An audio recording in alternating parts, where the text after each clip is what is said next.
So, what is going on, you guys? This is truly Master of Sakurai, and since we've been doing a lot of videos lately, and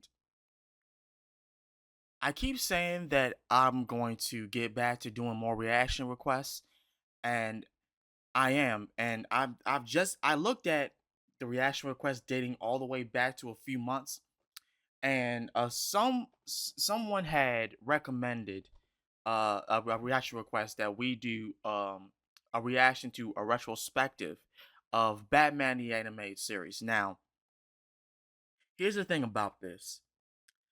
I did a reaction to Nostalgia Critics top I believe top 10 or top 11 best episodes of that series of the Batman the Animated Series.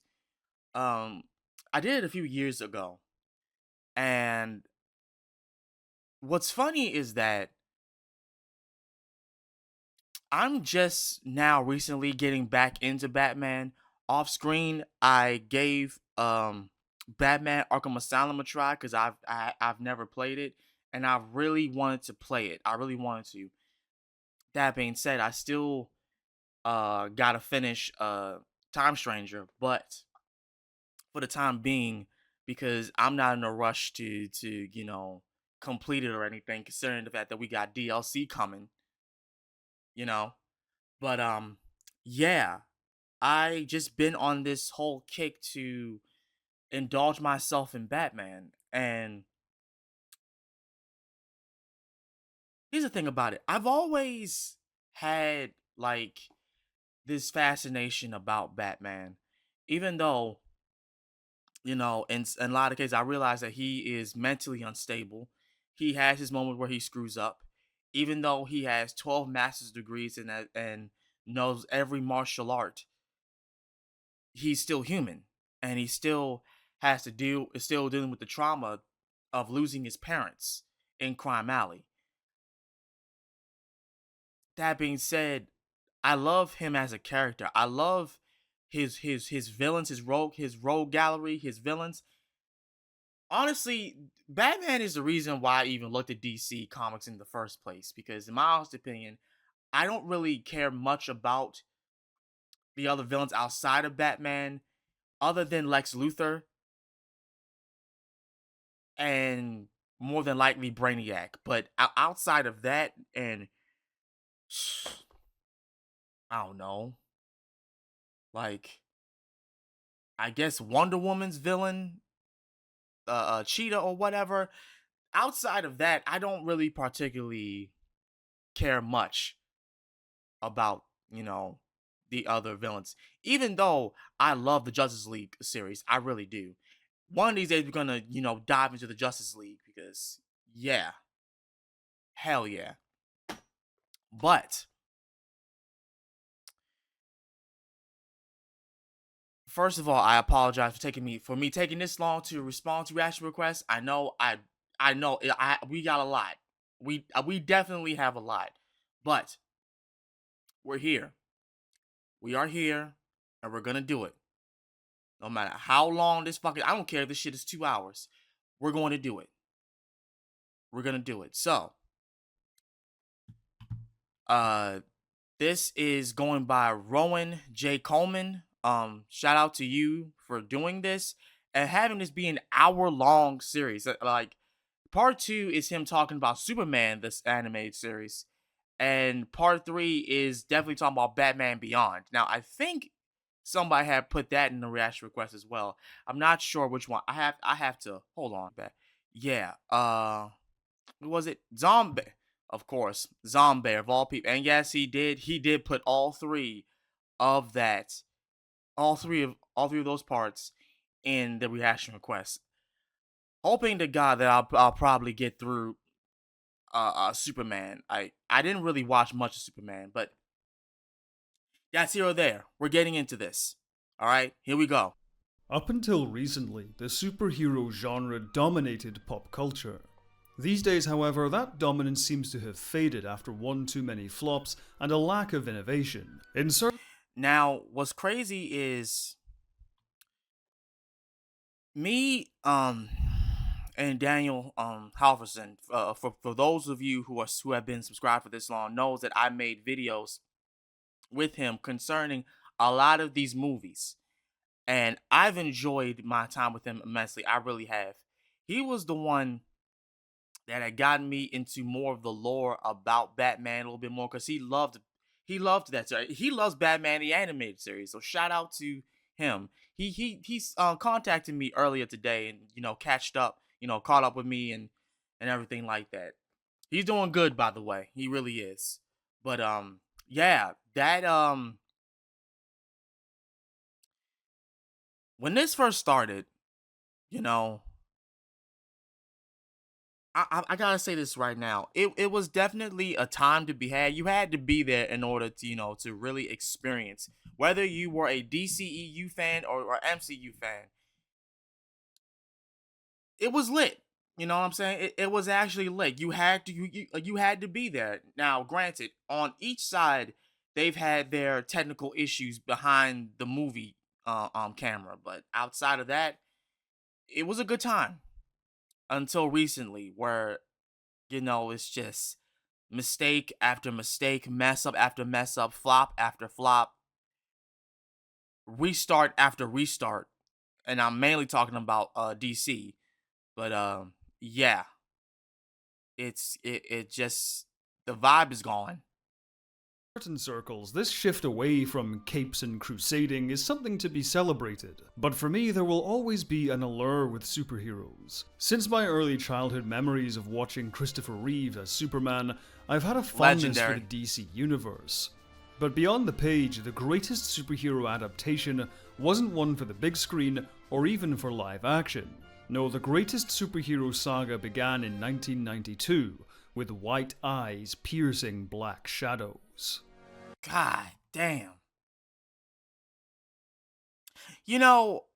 Looking at this, it makes me want to go and buy the complete DVD series, play it on my PS5, and just watch everything as an adult compared to how I watched it as a kid. Because I'm not going to lie. When I was a kid, Batman the anime series was so serious, and it didn't help when they played the shit in the afternoon after I got home from school, because it definitely was on. It was on Fox, right? And I remember at one point they played a whole marathon of Batman the animated series for the weekend. And me being a kid, it was on. It was on for that whole weekend. I left it on the TV. And at one point, my grandma thought that I was watching something that I shouldn't have been watching. But then when she saw it, I was like, oh, it's Batman. Why is it so dark? Because that's how it was. And it was awesome. It was glorious. Now, granted, that was the only memory that I had watching, this series. But I'll tell you this right now. I do remember that distinctly. I can't remember if it was, what did it come on? If it was either Fox or whatever channel that doesn't exist no more. But I'm telling you, it was a marathon of the entire series, and it was on the weekend, and I just left it on the TV. And in the kitchen, mind you. In the kitchen, mind you. It was on for the whole day. The whole day. And I think it stopped at like 6 o'clock. Because they were playing, I guess, playing Seinfeld or whatever. For those of you who know what channel that is, y'all know what I'm talking about. But, yeah. Yeah.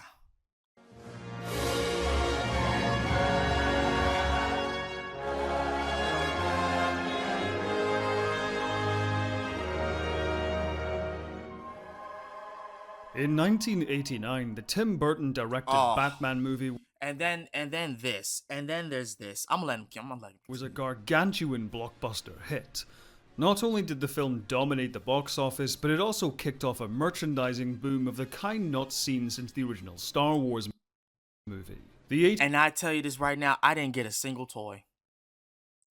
I didn't get a single toy, but I wanted them bad. I wanted those Batman toys so goddamn bad. I wanted them Batman toys so bad, but like it went away after a while, and I had just stuck with Pokemon. Bad mistake. Those movies, the Tim Burton Batman movies, was so good, even as a child. I remember my mom had recorded on like a blank VHS tape all the Batman movies, all those movies, and she would play them, and I would sit there and I watch. I remember the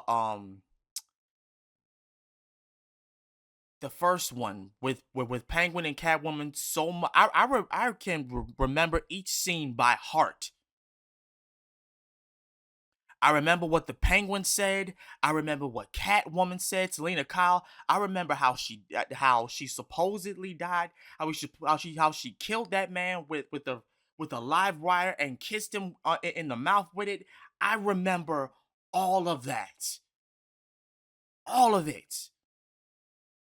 It was so damn good, bro. Oh, oh. 80s and 90s were also a huge boon for comic books, especially DC Comics.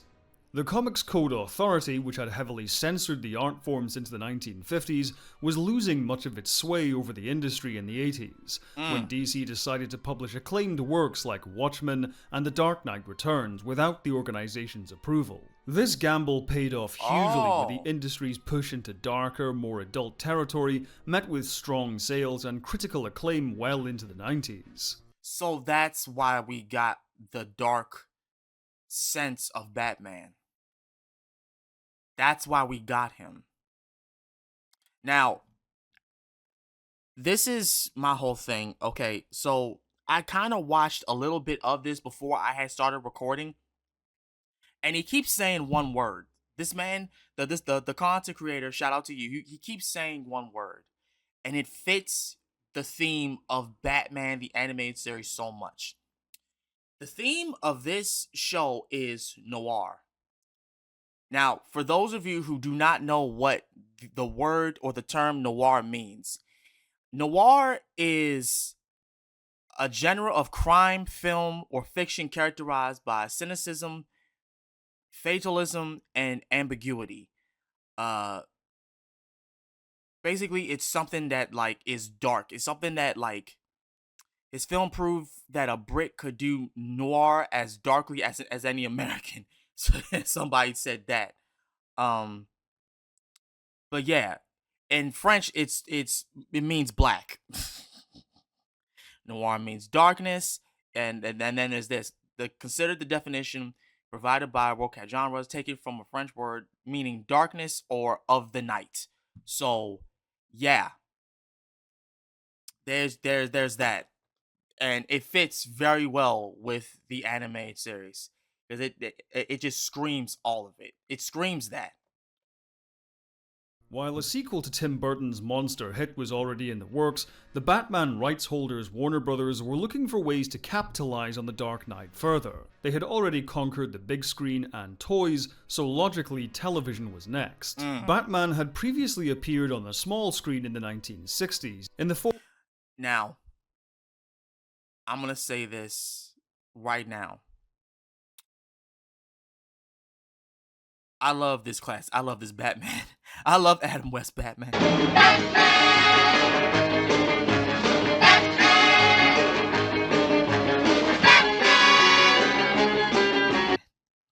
My grandmother grew up on Adam West Batman, and she had put it on at one point.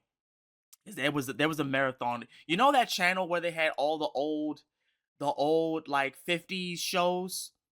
Though there was like one day it was just 1950s Batman. I believe 1950s, 1960s, whichever. It was showing all day. Now, granted, Rio, you got your mother, grandmother's like put on Batman all the time. Yes, yes.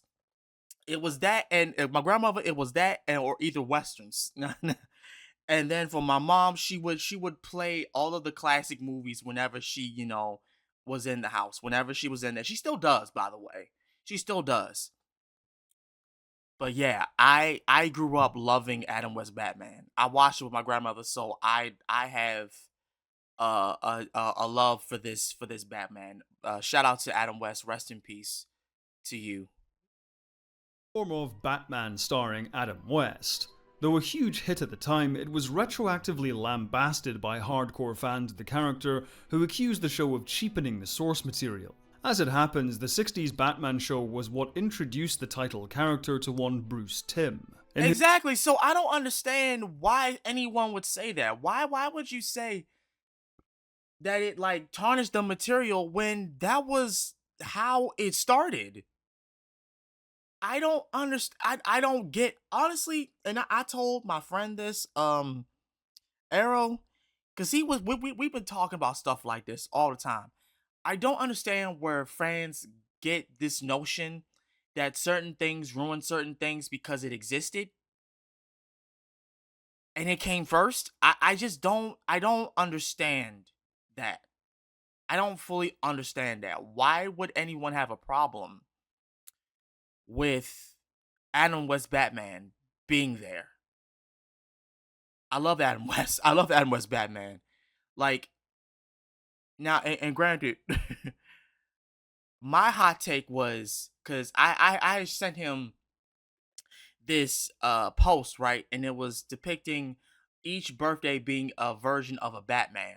Mine was the Batman Who Laughs. His was Charleston, what's that dude's name that played the Dark Knight trilogy? Lord Jesus. Why is my mind drawing a blank? Why is my mind Christian Bale. God damn it. Jesus Christ. What did I say before? Oh Lord help me. I have the memory of a John Brown old person at some points. Jesus Christ. But yeah, he didn't like Christian Bale because of the whole like making his voice feel like he has he needs cough drops like. And I had said that I would rather, if I didn't get the Batman Who Laughs, I would prefer to get Adam West Batman. That was my hot take, and he was saying that's not a hot take at all. That's actually wildly accurate. Hey, listen. One of these days, I'll cosplay as Adam West Batman. I admire Adam West playing as the Batman. I really do. In his 20s, Tim began a career in animation, working at Filmation on shows like He-Man and the Masters of the Universe. Right. His career saw him hop between many different studios, including Don Bluth Productions and DIC Entertainment, before landing a job at Warner Brothers Animation on the studio's debut television show Tiny Toons Adventures. Oh, I love Though that Tim would show. go on to be hugely influential on Batman the Animated Series, the impetus for the show came from the division's president, Gene McCurdy. Right. McCurdy had effectively built the television arm of Warner Brothers Studios up from scratch, bringing over several of her former colleagues from Hanna-Barbera Productions. However, by I was gonna 1990, say, I love that show McCurdy was too. growing tired of working. As this goes on, you're gonna realize that Real Sakurai watched a lot of classic cartoons. I really did. I watched a lot of classic cartoons that honestly people wouldn't think I would know about. I remember that show. I watched Secret Squirrel. I do. Everyone knows about the Flintstones. I watched the Jetsons. I watched Wacky Races. I watched Jab Jab Jabberjaw. The Josie and the Pussycats. Look, Top Cat. Listen. Yogi Bear. I watched all of that. Okay, I watched all that. A Puppet and Scooby Doo. Yeah, all of that. Yes, I grew up on Boomerang. Yes, and I loved that shit. And yes, that is how I knew a little bit more about Batman, because I believe at some point that they were playing Batman episodes as well, along with the movies on weekends. I can't remember which ones though, but I do remember that they did. So yeah. working in children's cartoons, and so when the edict came down from Warner Brothers to develop a Batman animated series, she jumped at the chance. Oh, and McCurdy Splits. approached I don't Bruce remember Timm that. almost immediately, as she knew he was a huge fan of the character. She also approached background artist Eric Radomski. Although Radomski wow. was less of a fan, the trio all agreed on the general creative vision for the show. To understand how much of an impact Batman the Animated Series had, one has to understand the climate of television animation at the time. Though comic book censorship was waning in the 1980s, on children's TV it was alive and well. Saturday morning cartoons like Transformers and G.I. Joe, beloved as they are, were extremely limited in terms of content. Yeah. Violence was heavily sanitized, sex references were completely off the table, and each episode often had to include an easily digestible message by the end. Right. All of this was anathema to what McCurdy, Timm, and Radomski had in mind for Batman. Inspired, They literally just said, fuck it. They literally just said, look, Batman is gonna be a dark story, and having more adult tone. We're gonna have some very curvy women in this. We're doing it. It doesn't matter. Let's go. And it's gonna be for kids, solely to kids. And everyone enjoyed it. Everyone that I know referenced this series and had a honest, good memory by it, and that is very nice to know, honestly. by Tim Burton's film version and comics like The Dark Knight Returns and Batman Year One, the trio also drew from Dave Fleischer's iconic Superman serials of the 1940s. These comic book influences were also infused with a love of classic Hollywood noir and Universal monster movies. While Tim designed the characters, Radomski's experience as a background artist fleshed out the world of the show. Radomski combined the retro noir and gothic horror aesthetics into a look Bruce Timm would later dub Dark Deco. Radomski sought to capture the hard shadow look of films like Citizen Kane by drawing all of his backgrounds on black paper, rather than darkening an image. How do you do that? I'm sorry, but just how do you do that? You do that and you make it look so goddamn good. How do you draw something off of black paper? Like, keep in mind, I used to draw a lot. And I always did it from white paper, but I never did it on black paper. Never did it on black paper.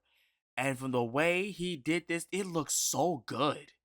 It looks so good. You can tell by the way he had to color everything in and make it look so... Oh, I love it. Radomski brought the environment out of the shadows with the careful application of light. Uh-huh. Tim and Radomski worked together to create a short sequence to sell the studio on their pitch for the show. The finished sequence, animated almost entirely on ones and set to Danny Elfman's Batman theme, demonstrates the duo's bold style. Shout out to Danny Elfman. Oh my god. Oh my god. Danny Elfman is the reason why people love Batman.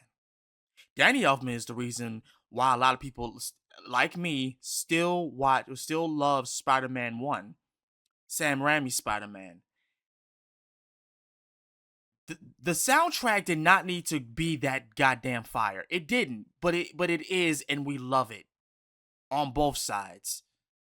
Strengths beautifully. Following the screening, not only did the studio greenlight the show, but McCurdy promoted Tim and Radomski to lead producers. They had sold the show, now they had to make it. Right. Their first task was assembling a voice cast. For that, they hired Andrea Romano, a veteran stage actor and director, to find the right actors for the job. Finding the right voice for the title character took a long time, with well over 500 actors either considered or auditioned. And then we had one of those fine casting moments where an actor walked into the studio. His name was Kevin Conroy. I had no experience with animation.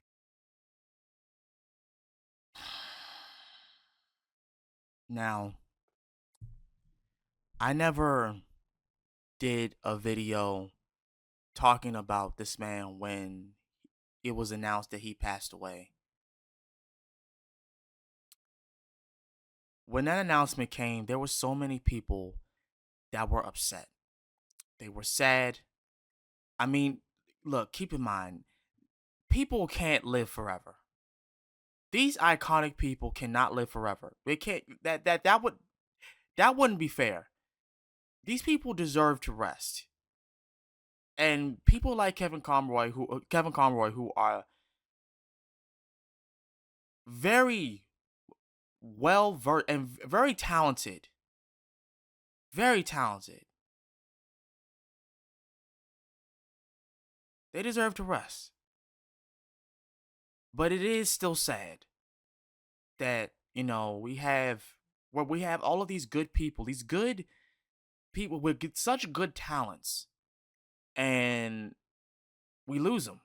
We're losing the people who made these certain fictional characters, fictional stories be so good. And honestly, for a nerd like me, it makes me kind of afraid of the future, because as of right now, and I don't know if anyone knows about this, because there was a video that was, I may do a reaction to this too, because it was talking about the future of DC, the future of DC Comics, the future of comics, period. And James Gunn was in an interview, and he was talking about how the studio, I guess he said the studio, or was it him, or like his team are having trouble trying to find the right person to suit Batman, to suit Bruce Wayne. You what? And it's like, you're having trouble finding someone to voice this character because you're comparing what you would believe Bruce Wayne, the Batman, to sound like with Kevin Conroy's voice, or the voice of the other actors who played as Batman in the classic movies. Mind you, you could bring back some of those actors. Well, one passed away as well, but and you had one crossover with that Flash movie, but you can't find anyone else. I wonder why. It's because it may be too early to say this, but I think we peaked at certain actors having that motion where it's just like, yeah, you know what I'm saying? Like, it was, yeah, that's him. That he pulled that off so good. Yes, let's have him be this character. Let's have him voice this character, And this is not to knock any other actor who has played as those characters or anything. You did what you did, and it was still good. But damn,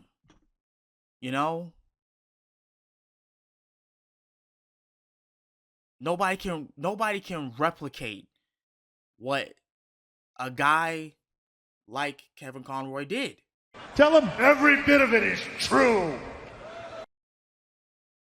Nobody can replicate that, and it's crazy that to think that it can be replicated, probably maybe with AI. No AI.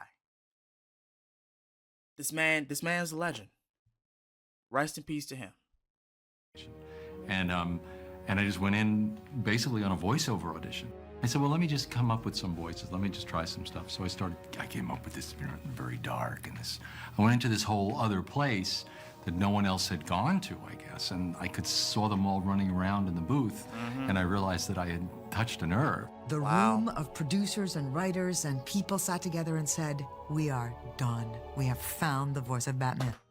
Kevin Conroy was a graduate of the renowned Juilliard Acting School and initially began his career in New York on Broadway before landing a role in the soap opera Another World. Later he moved to California, where he continued his stage career at the Globe Theatre, performing in Shakespeare and contemporary productions. Just as before, he soon segued into television work, such as playing lawyer Bart Falmont in Dynasty, and he landed regular roles on O'Hara and Tour of Duty. Conroy had little experience as a voice actor at the time, having only done a few commercials, but he was told to treat Batman like any other production.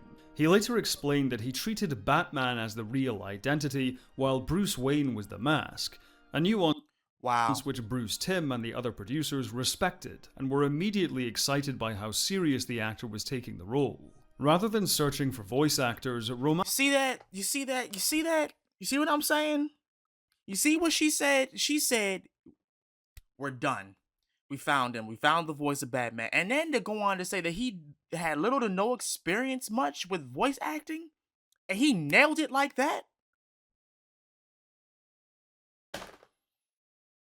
What else? What else can I possibly say? Well, what else can I possibly say? You know? Let's continue. Anno looked for what she called actors whose voices had character. Clive Revel was initially cast as Alfred Pennyworth, but he was later replaced by Ephraim Zimbalist Jr. Zimbalist was a veteran of stage and screen, best known for his roles on 77 Sunset Strip and FBI. Though American, he was able to shift into a convincing English accent to play Alfred. Bob Hastings had extensive live action and voice acting work before taking the role of Commissioner Gordon. Right. He had previously voiced Superboy in Filmation's series The New Adventures of Superboy. Other actors with characterful voices included Robert Costanzo as Harvey Bullock and Lauren Lester as Dick Grayson, aka Robin. Playing Batman's arch nemesis the Joker was originally Tim Curry, best known for his scene-stealing performances in the Rocky Horror Picture Show and Stephen King's It. However, Warner Brothers executives allegedly deemed his performance as the character to be too scary for a young audience, so he... You know what? And it's crazy because the moment I found this out, I was like, too scary. Mind you, this is the guy that played as freaking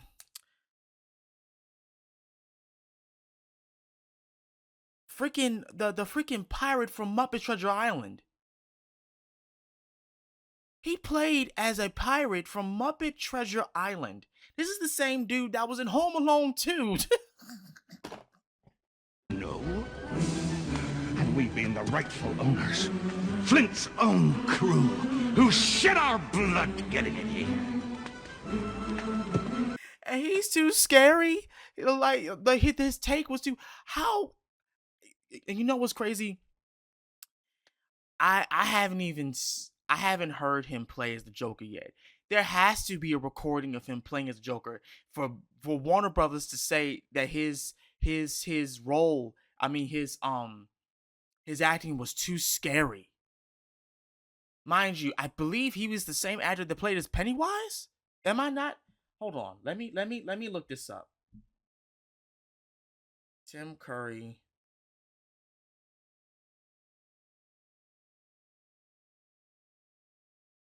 He played in a lot of movies.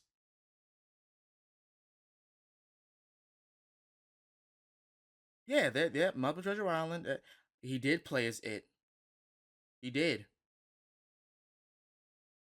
and a lot of other classics shows. But too scary. What exactly did he sound like? One can only wonder. He was let go. While searching for a new Joker voice, Romano reached out to Star Wars star Mark Hamill to see... Now, here's my controversial take about this. One, the voice is iconic. The voice of Mark Hamill is iconic for the Joker.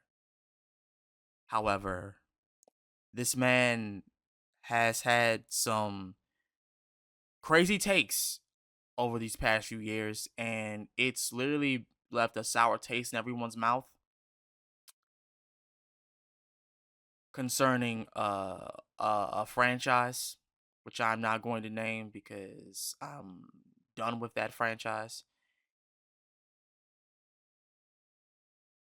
Yeah.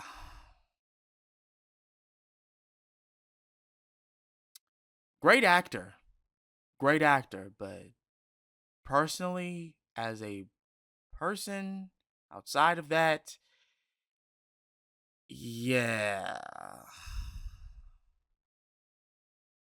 Moving on. if he'd be interested. Hamill was a huge Batman fan and was delighted to take a stab at voicing the character. Unlike the other actors, Hamill chose not to use his normal voice, but instead create a new one for the character. I was driving to the first recording session thinking, how did I laugh? I'm on the freeways in Los Angeles. No, that's not it. No, that's not it. Now, I'm sure no one in Los Angeles would look twice at somebody. Look at that guy laughing maniacally in his car. Unlike other animated shows of the time, Andrea Romano decided to have actors in a scene record their lines together, somewhat like an old radio play.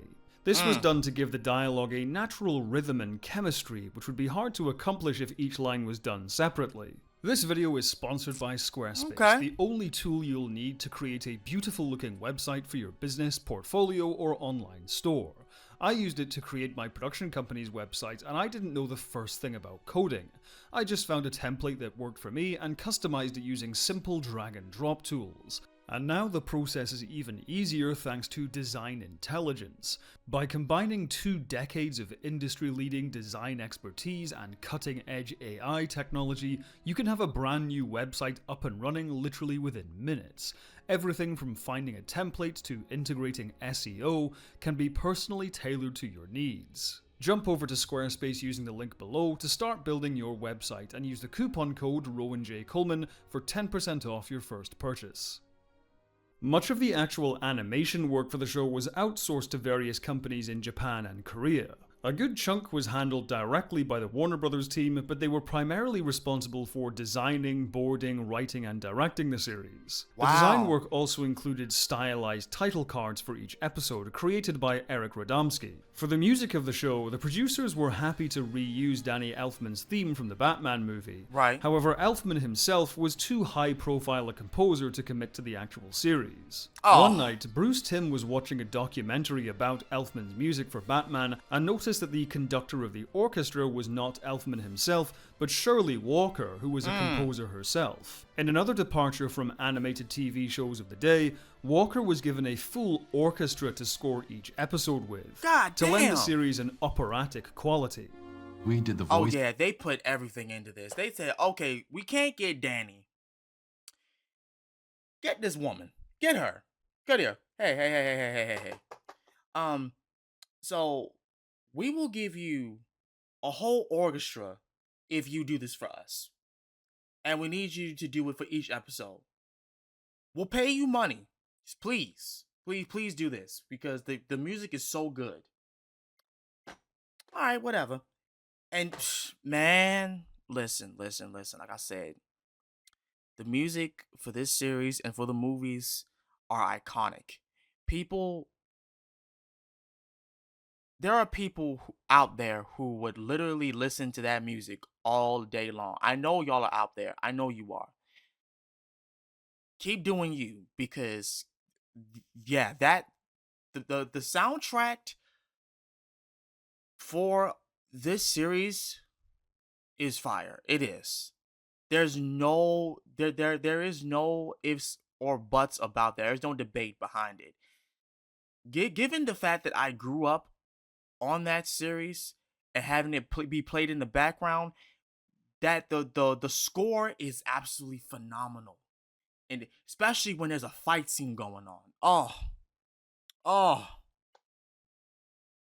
For a good 6 to 9 months in '91 before any artwork came back, and then had to start doing ADR to sync up the voices. And Mark Hamill and I were in the ADR room together the first day, and they start in the sound room in this full screen with this symphony score comes up and this lights come on and this full screen image of the show. Can you imagine what it was like to be sitting there? And we were both just. They came time for us to do our lines. We were both just staring like this. I looked at him. I said, "Did you have any idea that this is what we were working on?" He said, "I didn't have a clue Wow. that this was going to look like this." It was breathtaking. It was so beautiful. The first episode of Batman the Animated Series premiered on the 5th of September, 1992. Wow. If you're enjoying this video, consider leaving a like and subscribing to the channel, or if you want to support my work more directly, I'm also on Patreon.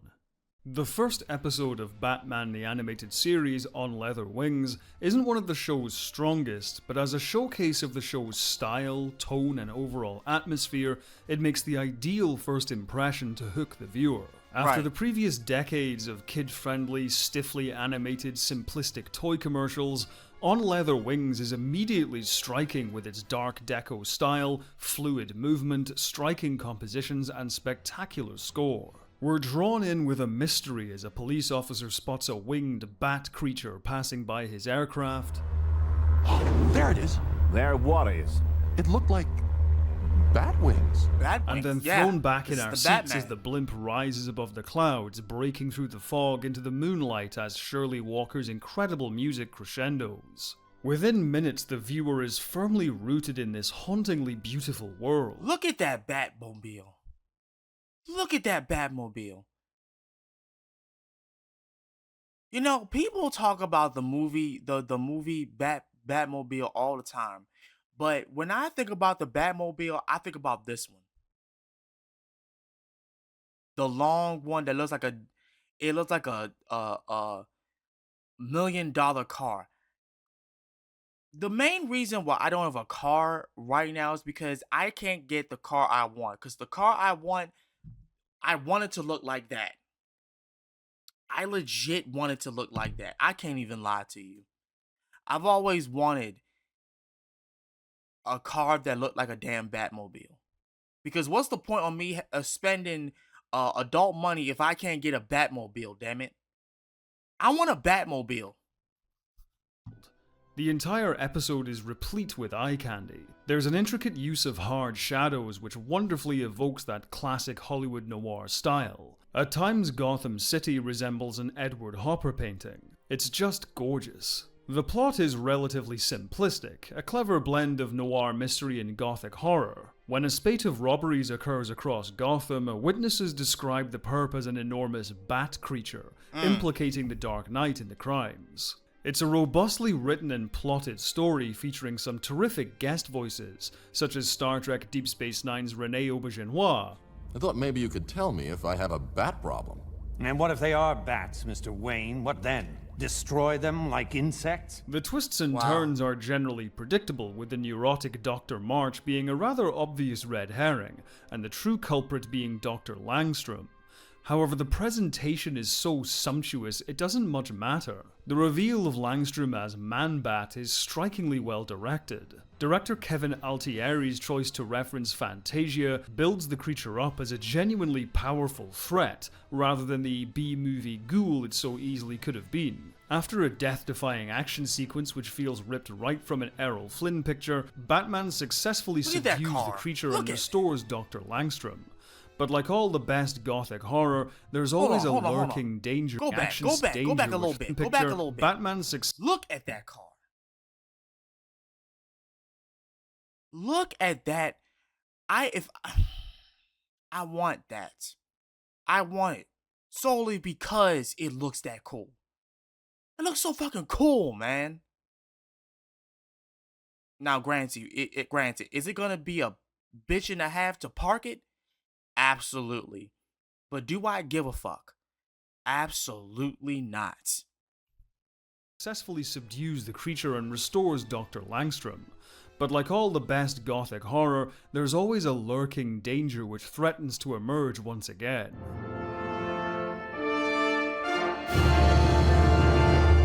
On Leather Wings originally aired at prime time on Fox as a showcase for the rest of the series, which aired on Fox Kids. Targeting the series premiere at an older audience was a huge show of confidence on the studio's part. Yeah. This was not the regular Saturday morning entertainment to occupy the little ones while parents read the newspaper. And guess what? The kids loved it any damn way. Listen, I've only heard nothing but good things when adults talk about how they were kids this series came on.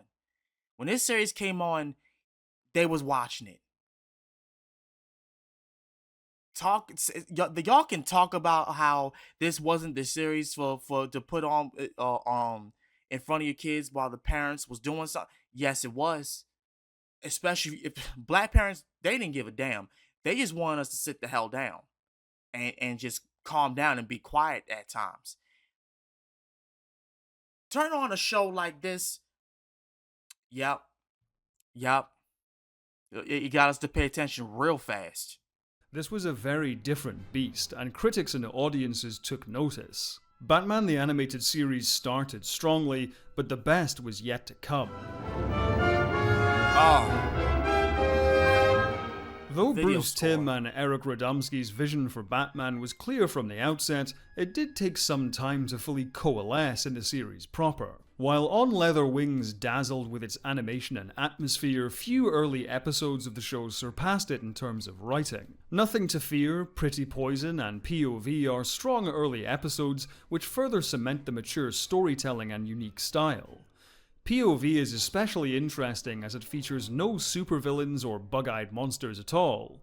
Instead, it's a hard-boiled crime thriller which puts Harvey Bullock and the show's original character Renee Montoya front and center. Despite its short runtime, it's a compelling slice of noir which simply wasn't seen in kids' television at the time. An unsung ally of the series was Avery Coburn, who was head of the network's broadcast standards and practices. Wow. While her job was ostensibly to censor cartoons, she instead used her knowledge of the field to help the production team walk right up to the line of what was acceptable on children's TV. This meant Batman the Animated Series could get away with things contemporary shows never even attempted.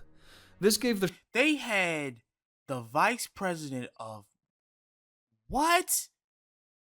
They had the vice president of the company be a part of production and just okay. So I know we're not supposed to do this, but here are ways that we can just blatantly touch the line so that we just don't get in trouble, but we can still do what we want to do with this shit. So we just gotta do this and that is insane. I love it. show an edge and maturity which made it enjoyable viewing for kids and adults alike. It's arguable that without Coburn's help, gritty detective stories like POV and gothic horror tales like On Leather Wings never would have happened. Right. Even so, the show's identity took some time to fully form, with some rather weak episodes early on in the first season. That's gonna Christmas with happen. the Joker and I've Got a Batman in My Basement are far too light-hearted compared to the other outings. Serviceable children's entertainment, but lacking the substance of most other stories. Meanwhile, The Underdwellers and The Forgotten are rare outright misfires. Both episodes struggled to reconcile their gritty subject matter with the show's tone and were ultimately hampered by network censorship. Reflecting on The Forgotten, Bruce Timm said, "I didn't want to do this show from the very beginning. Sean Catherine Derrick was big on doing shows with social messages, and my big problem with message shows is that you can't solve the world's problems in a half-hour cartoon. If you raise the issue of homelessness, what can you do? It makes the episode look very exploitative because you're just using the problem as an exotic background. You can't discuss the problem on any meaningful level in a 22-minute action cartoon." And this is where we have this issue. This is where we have this issue right here. Oh shit. Here we go again. Because that's what they're trying to do with TV shows now. Where it feels like for every episode they're trying to push a message.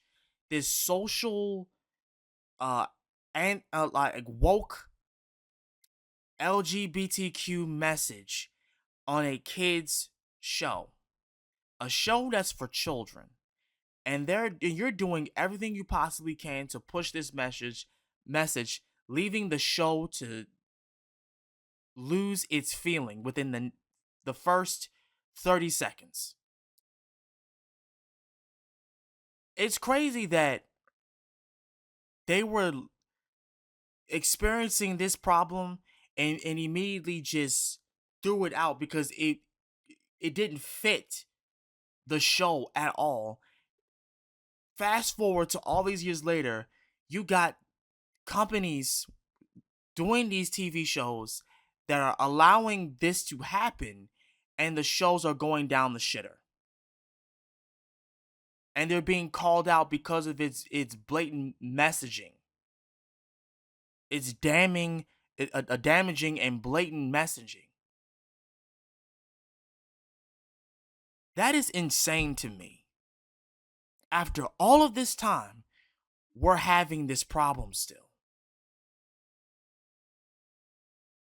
This is, and I'm gonna say it again. This is the reason why a lot of us as grown adults now have absolutely no issue going to the old media, because at least while it had its issues or problems with some of these shows, they were still good. And some of the issues didn't last long in the show. A lot of them, like this series, were rectified. It had course corrected later on in the series. So we can resort to watching this old stuff if we don't want to watch the new stuff, due to the fact that it's the messaging is too forced. And I'm not having fun watching it. As an exotic background. You can't discuss the problem on any meaningful level in a 22-minute action cartoon. After these stinging failures, Tim and the other writers made sure to keep their focus squarely on character-driven stories. Yep. Borrowing a similar approach to Tim Burton's Batman movies, the protagonist of an episode is often the villain. As writer Paul Dini said, it was important to know the why of these characters. Right. This focus on character is where the show excels. Even sillier Silver Age villains like the Clock King end up with great standalone episodes. But here's the thing though, that's fine. That's more than fine. This is more than fine because the tone is still there. Oh crap. This is more than fine because the tone is still there. Regardless about how you feel. It's there. This works. Because it fits the show. What I was just describing, it doesn't fit the show. Doesn't fit. 3:15 on the dot.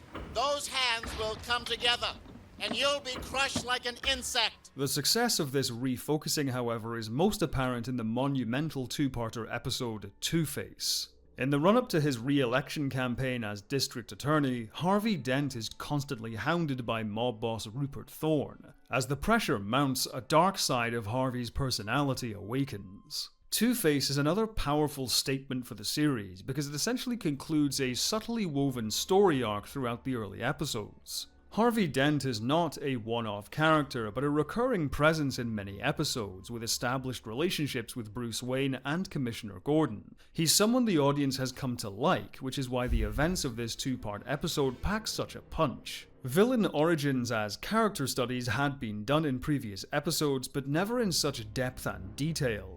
Veteran character actor Clancy Brown puts in an excellent performance as the character. His voice as Harvey Dent is strong but pleasant and personable. I want you to know that I voted for you 2 times.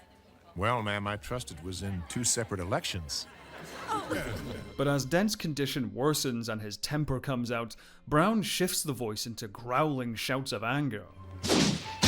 You little weasel! I'll tear you apart! A mid-ground between Dent's usual voice and the gravelly, guttural tones of Dent's other personality. I'm going nowhere, Missy. If anyone's leaving, it's Mr. Goody-Good. I deadass thought he was gonna slap the shit out of her. When he got up, first of all, when she brought that out of him, that side, that other side of him, when she brought that out in a trance, because I remember it, she put him in a trance, and the trance had switched his aggressive nature. When she did that, I was like, oh shit, please don't have him hit her. Please don't hit this woman. He got up, did all that, threw that out the window, and the glass shattered. I was like, he's gonna smack the shit out of her. He's gonna slap the shit. And the moment it came to that and he got close enough, she snapped her fingers and he immediately reverted back. And it scared the living shit out of him. It scared the living shit out of both of them.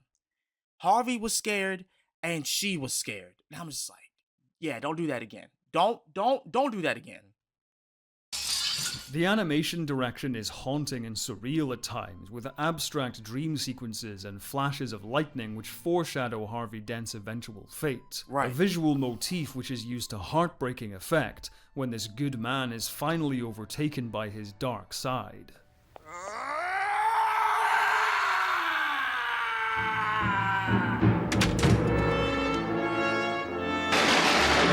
Harvey, what happened?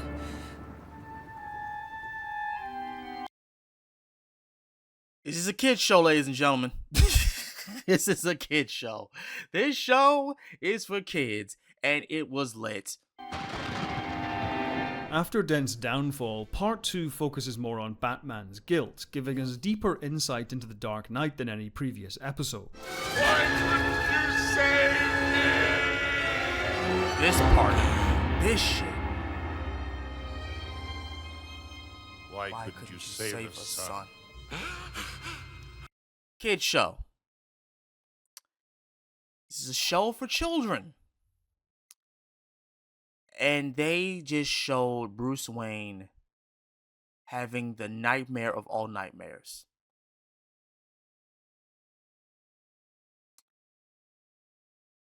The show defined the reason why we got Batman.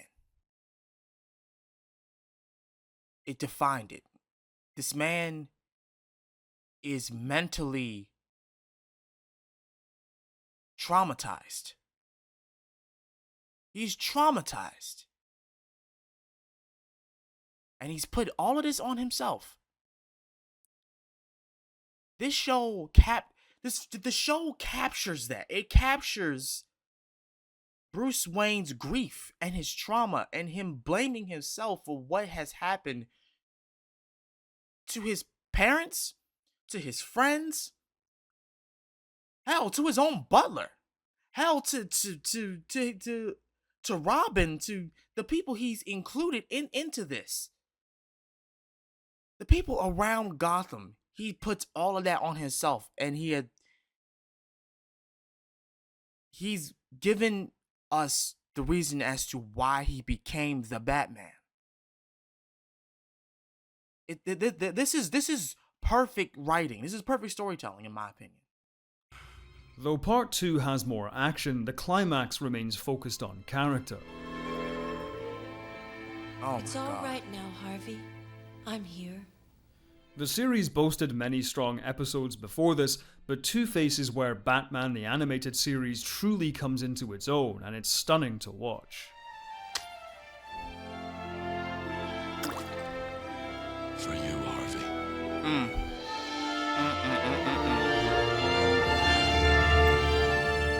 Considering how strong Two-Face is, it says something that an even greater triumph comes soon after in Heart of Ice. Oh, this During one. a heatwave in Gotham, a series of inexplicably cold-related crimes puts Batman on a collision course with the formidable Mr. Freeze. Heart of Ice is not only a standout example of all of Batman the Animated Series' strengths, but it's also an example of the... Now, this is the thing that confused me, because while the animated series had this episode, there was also a movie, an animated movie with Batman facing Mr. Freeze, and it always confused me, which came first, this episode or the movie? And I'm thinking it was the episode that came first, and the movie was about something else that happened between him and Mr. Freeze. I still have not watched that movie, and I still want to. Show elevating the source material. At the time, the comic book version of Mr. Freeze was little more than a gimmicky bank robber, and had been inactive since the Crisis on Infinite Earths event. Revamped on the page by Paul Dini and redesigned by future Hellboy creator Mike Mignola, Mr. Freeze appears in the animated series as a tragic and complex character. As Batman investigates Freeze's crimes, he uncovers his origins as a cryogenic scientist working to save his wife Nora from a terminal illness. But when heartless GothCorp boss Ferris Boyle interrupts the experiment, Victor loses his wife and is transformed into the vengeful villain. Yes, it would move me to tears if I still had tears to shed. Damn. Heart of Ice is an astonishing piece of work, filled with iconic, beautiful imagery, astounding music, brilliant vocal performances, and rich poetic dialogue. The episode is anchored by Michael Ansara as the Sub-Zero villain. It's a striking performance, robotic and cold, but with just enough hints of emotion to remind the viewer of the good man Freeze once was. To never again walk on a summer's day with a hot wind in your face and a warm hand to hold. Oh yes, I'd kill for that. The icy motif once a Again. This is a kid's show. This is a kid's show. And it captures so much grief and trauma and pain with each character. Mind you, he had just pointed out in the comic the way Mr. Freeze was introduced. He was literally just a bank robber.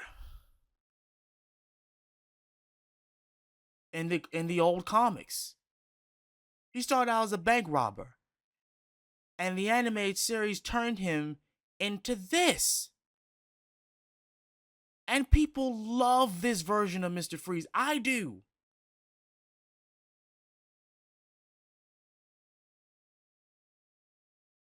This series did a lot, and it did it well. Oh yes, I'd kill for that. The icy motif, once a simple gimmick in the comics, becomes a powerful visual metaphor in the episode. Victor Freeze is literally frozen in time, unable to get back what was lost, and unable to move on.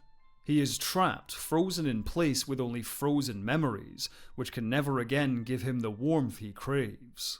I can only beg your forgiveness and pray you'll hear me somehow. Someplace where a warm hand waits for mine. Dang. Heart of Ice took home the Primetime Emmy Award for Outstanding Writing in an Animated Program. It is an award well deserved for what might be my favorite episode of the entire show.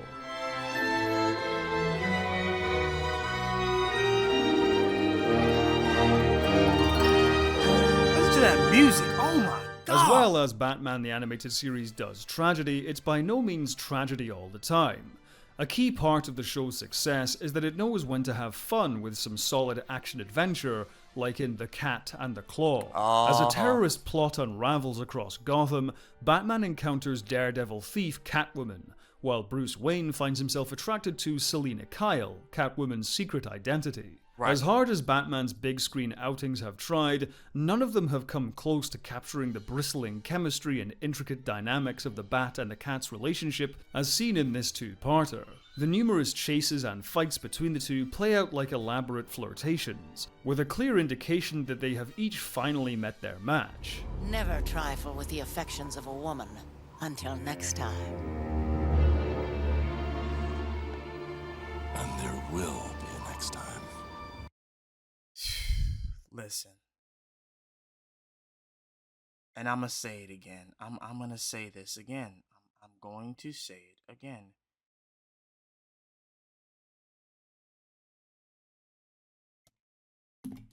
This show gave us so much. This show, while we weren't really focused on it, Catwoman, the introduction of Catwoman, this Catwoman, started it all with a lot of boys, preferably me. Again, while I wasn't a big Batman fan, I remember Selina Kyle as Catwoman in this, and especially in the movie. Oh my God.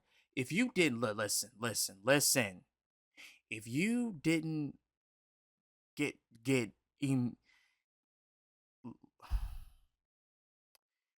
if you didn't enjoy this Catwoman, you had to enjoy the one from the movie. It's either one of the two. For me, it was the movie version. But this still did the trick. This still did it, by the way. But holy shit. Man. Woo, Lord. With the affections of a woman. Until next time. Oh, Lord. And there will be a next time. For as much rightful praise is given to Kevin Conroy's Batman, I've always felt Adrienne Barbeau's performance as Catwoman is extremely underrated. It's strong without being snarky, and sultry but not too obvious. Have you told the police you found your cat burglar? Not yet. The cat and mouse games extend to both characters' alter egos, as Selina Kyle and Bruce Wayne orbit each other in a dynamic reminiscent of Cary Grant and Grace Kelly in Hitchcock's To Catch a Thief. They maintain a veneer of harmless high society schmoozing while still investigating the simmering conspiracy from different ends without giving their true identities away. Where'd you learn to drive like that? Oh, I've been going to the Paris Grand Prix for years. You know, one of these days I think I'll enter it. The only weak point of the two-parter is the villain, Red Claw. Though strikingly designed and well voiced by Star Trek Voyager's Kate Mulgrew, Red Claw isn't nearly as interesting as some actors. There are so many good actors who played in this show.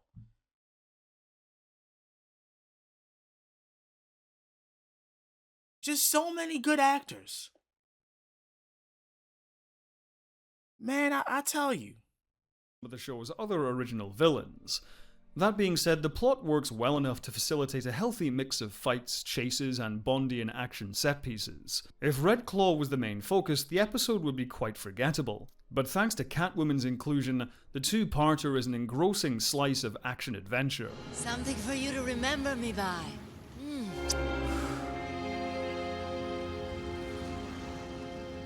A far more successful original villain appears in the H.G. Wells-inspired See No Evil. When ex-convict Lloyd Ventrix discovers his estranged family are soon to move out of the city, he uses an invisibility suit to commit a spree of robberies to start a new life with his kidnapped daughter. Despite the domestic drama trappings of its premise, See No Evil plays out more like an eerie ghost story. In the opening scenes, Shirley Walker's score underpins a subtle uneasiness as Kimberly greets her imaginary friend Mojo, in reality her own father rendered invisible. A better life somewhere else, huh? Where your dear old dad can't find you, that's what she really means. I won't let her, you hear me? I won't let her. What? What the fuck?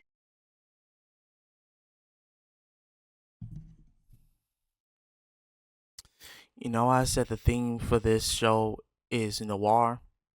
Well, the theme for this video is children's show.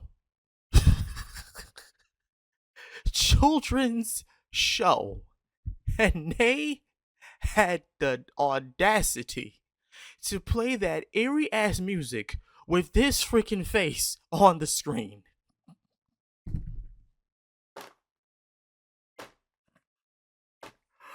Oh my God. Jesus. Won't let her. Oh my God. The episode also uses silence and emptiness effectively, forcing us to wonder where exactly Ventrix is in the frame, if he's there at all. Rather than playing out amidst Gotham's towering skyscrapers, this story occupies back alleys and suburban wastes. And that small scale adds to the drama, keeping the focus on personal stakes so it can effectively build to its thrilling climax.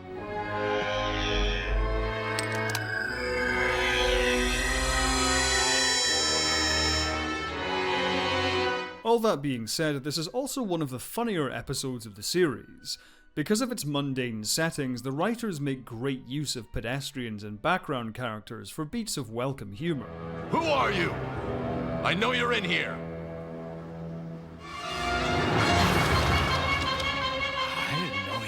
Fly, too. It's truly impressive how well the tonal balance is struck. It carries a maturity like the rest of the series, but with Batman embodying the hero in a children's tale, the crusader for good who rids the family of their ghost. No! Oh! Peekaboo. Usually the overtly kid-friendly episodes are the weaker ones, but See No Evil works brilliantly as a Batman bedtime story. Kimberly? Who are you talking to now? Just Batman, Mommy. Oh, him again.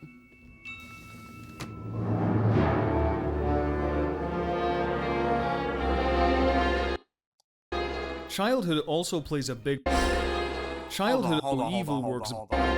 Play that shit again. Story. Kimberly? Who are you talking to now? Just Batman, Mommy. Oh, him again.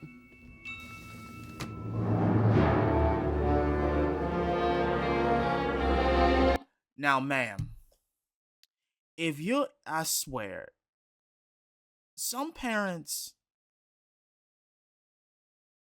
really need to listen to their children. Because if my kid, and I don't have a kid, if I ask my kid who was she talking to and she says just Batman, or he says just Batman, the first instinct is not to close the window. My first instinct is to look out and see where Batman is. And if he's on the roof, I'm like, hey, you probably out here trying to protect my daughter, but just let me know, okay? Cause this,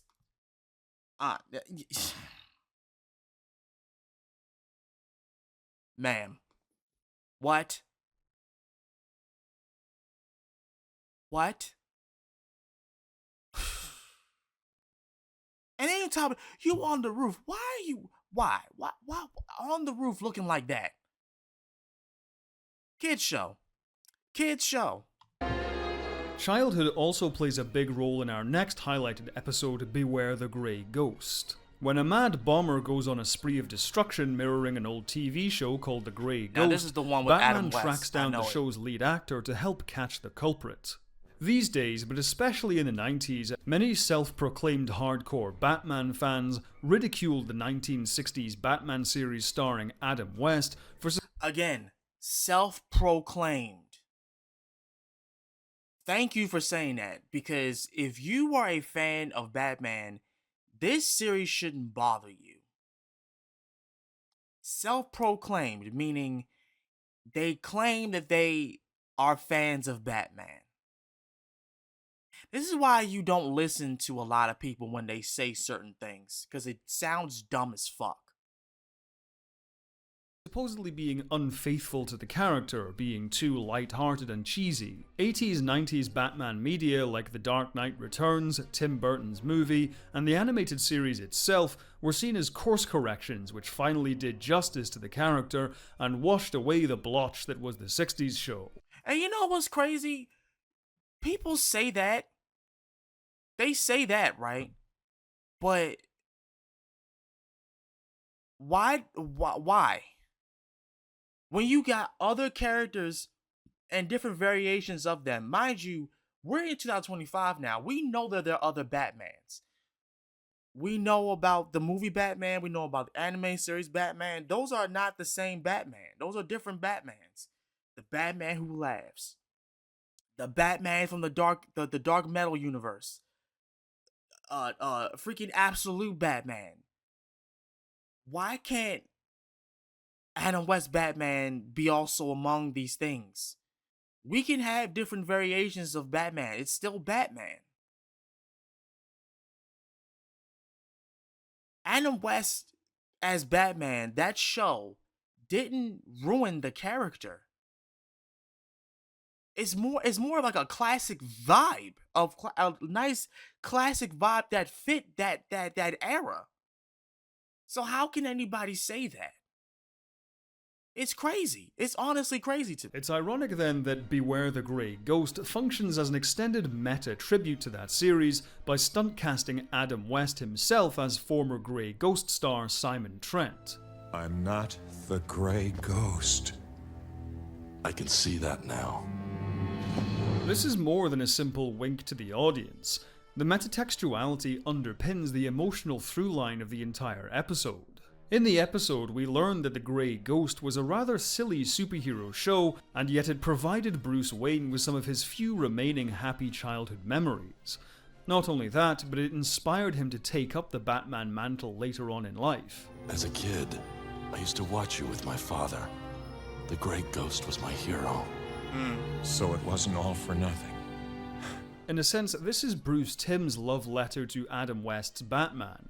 After all, as mentioned earlier, the 60s series introduced the character to Tim in the first place. Beware the Grey Ghost is a story about the power of superhero stories, how they can inspire both morally and creatively. The Grey Ghost was my hero. Really? And he still is. Now, mind you, notice what he just said. Adam West's Batman inspired Tim Burton to give us what he gave us. Saying that, and I'm saying this now, if we did not have that, if Tim Burton didn't get inspired by that version of Batman, we wouldn't have got the Batman that y'all said that some of you Batman fans is claiming claiming to be course correcting the character. If it weren't for that show, we wouldn't have these course correcting movies and a TV show, an animated series. We wouldn't have that. So, with that being said, whoever has that notion, y'all really need to open your eyes and get over yourself. Like, seriously. Watch Adam West Batman and then come back here and then see if you still want to be a Batman fan. Now, mind you, I'm not that much of a Batman fan. I'm just getting back into Batman. At my old age of 34. If I can understand that, I don't know why some of you can't. Not saying it's everybody, because it's not. But like, Jesus, like, you gotta understand when a bad take is a bad take, like, because that definitely is. Though Batman the Animated Series is often praised for its dark tone and mature storytelling, it never shies away from what some would dismiss as the sillier parts of the mythology. This is why the series does such a good job handling the character of Robin. Ever since the embarrassing failure of the movie Batman and Robin, the Caped Crusader's sidekick has been largely sidelined or ridiculed in mainstream pop culture. Now, mind you, that movie, I didn't have a problem with it, even though the Nostalgia Critic and everybody else did, because this character was he did whine a lot in that movie. He really did, but I enjoyed it nonetheless. I honestly enjoyed it nonetheless, and I would rather have that than go forward to what we were given later on, which was a Batman. It sounds like he has a voice problem. Yeah. The Caped Crusader's sidekick has been largely sidelined or ridiculed in mainstream pop culture. One or two no evils. Movie adaptations after Joel Schumacher's infamous flop have featured the character in his proper form. The Dark Knight Rises referenced the character in spirit, and Batman v Superman had the character killed off before the events of its story. Live-action adaptations which have dared to feature the character have felt the need to somehow legitimize him by making him even darker, grittier, and more violent than Batman himself. But the writers behind the animated series understood how to utilize the character well, and made sure to introduce him early on in the series as a pre-existing part of the mythology. Far from cheapening Batman's character, Robin's presence offers compelling dramatic potential.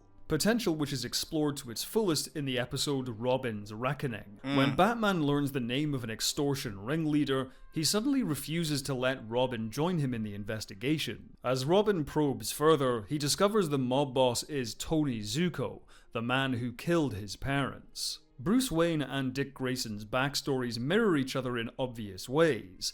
They both lost their parents at a young age and channeled their grief into a crusade against injustice. But whereas Bruce Wayne was left alone to wrestle with his trauma, he becomes a surrogate father to Dick Grayson, the much-needed support system to help Grayson become a better version of Batman himself. This is why versions of Robin which downplay his colourful costume and friendly demeanour miss the point of the character entirely.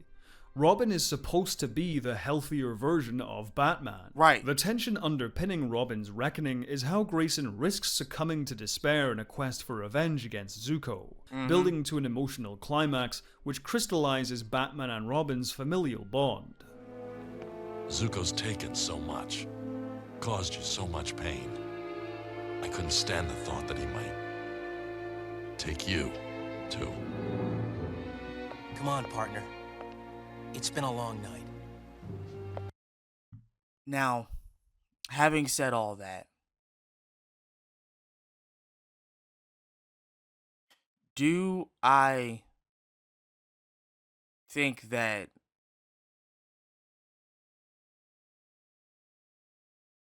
Robin, Dick Grayson, was better off without Batman? No. Because if it weren't for Bruce taking him in as his son, which I always say, even though Damian Wayne is his first bloodborn son, his first real son is Dick Grayson. Because Dick Grayson,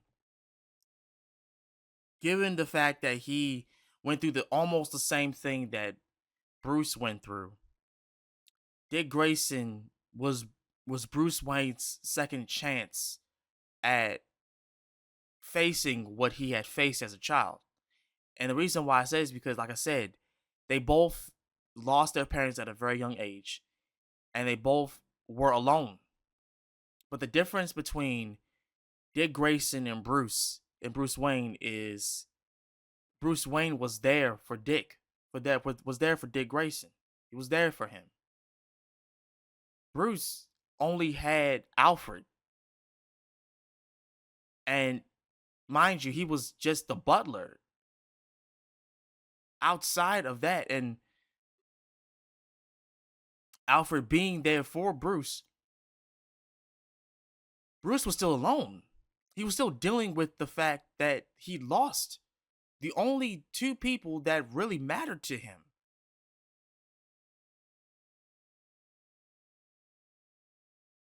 When he met up with Dick Grayson, it was like, this is my second chance to make sure someone didn't go through what I went through, which is the depression, the trauma, the feeling as though you can't trust anyone, or you can't get close to anyone because of the fact that everyone is taken away from you. This episode, this scene right there is just proof that, like, he still cares. He cares about what happens to Dick Grayson. He always did.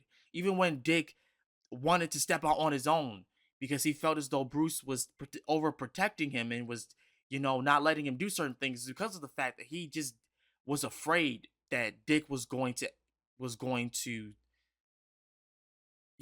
fail Dick Grayson, which ultimately had him turn into the Nightwing. But yeah, good episode.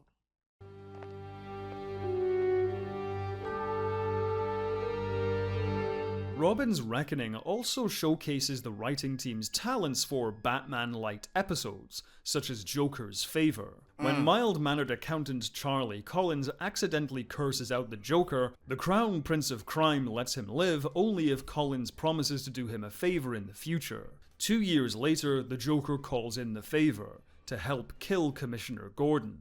Joker's Favor is notable for introducing fan favourite Harley Quinn, but for now it's worth highlighting Mark Hamill's Joker. These days, there's a lot of overhyping the Joker, with many actors hoping to flex their talents in portraying the character. But few live-action adaptations of the Joker, other than Heath Ledger's acclaimed performance in The Dark Knight, have ever seemed to truly get the character more than the animated series. Portraying Joker as nothing more than a chaotic psycho is a very shallow reading of the character. The animated series' take on the character as a criminal mastermind with a sick sense of humour is far more interesting. The Joker is certainly psychologically damaged, but for the most part his clownish eccentricities are used as a misdirection to keep his enemies off guard, which is also why he can be such a dangerous adversary. It's unclear where his comic persona ends and his real emotions begin. One misplaced word could easily set him off, creating a palpable tension around the character at all times. This is where Charlie Collins finds himself in Joker's Favor. Like something out of a dark fable, no matter where Collins flees, Joker always finds him. And in that fabled tradition, Joker's eventual defeat comes at his own hands when he seemingly pushes Collins over the edge. Tomorrow, all the papers will say is that the great Joker was found blown to bits in an alley, alongside a miserable little nobody. Kind of funny. Only for this to be a clever ruse by both Collins and Batman, essentially beating the Joker at his own game. Oh, very funny. A million laughs. Home, Mr. Collins. Home. I never thought that could sound so good. Joker's Favor is merely one among many examples of strong Batman-light episodes. Another such example is the terrific The Man Who Killed Batman. But the best of the bunch is the effervescent Almost Got Him. While playing cards in a criminals-only dive bar, Joker, Penguin, Two-Face, Poison Ivy, and Killer Croc regale each other with stories of when they almost killed their mutual foe, Batman. Each story in this mini-anthology feels like a one-shot ripped right out of the comics, full of creative imagery and interesting action. But what makes the episode so special is the framing device. Visually, it's gorgeous, with some of Eric Radomski's most beautiful background work, made up of abstract shapes of light and shadow. It literally paints a picture of this smoky, villainous club. The interaction between all the rogues is wonderfully written, animated, and voiced.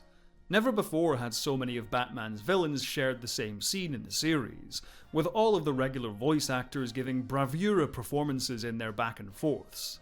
You're still looking halfway decent. Half of me wants to strangle you. And what does the other half want? To hit you with a truck. The way they play off one another feels like old friends just hanging out shooting the shit. Ivy and Two-Face take shots at each other while the Joker eggs them both on, and Penguin tries to keep some decorum. And then there's Killer Croc. Hey! There I was, holed up in the quarry, when Batman came nosing around. And? I threw a rock at him.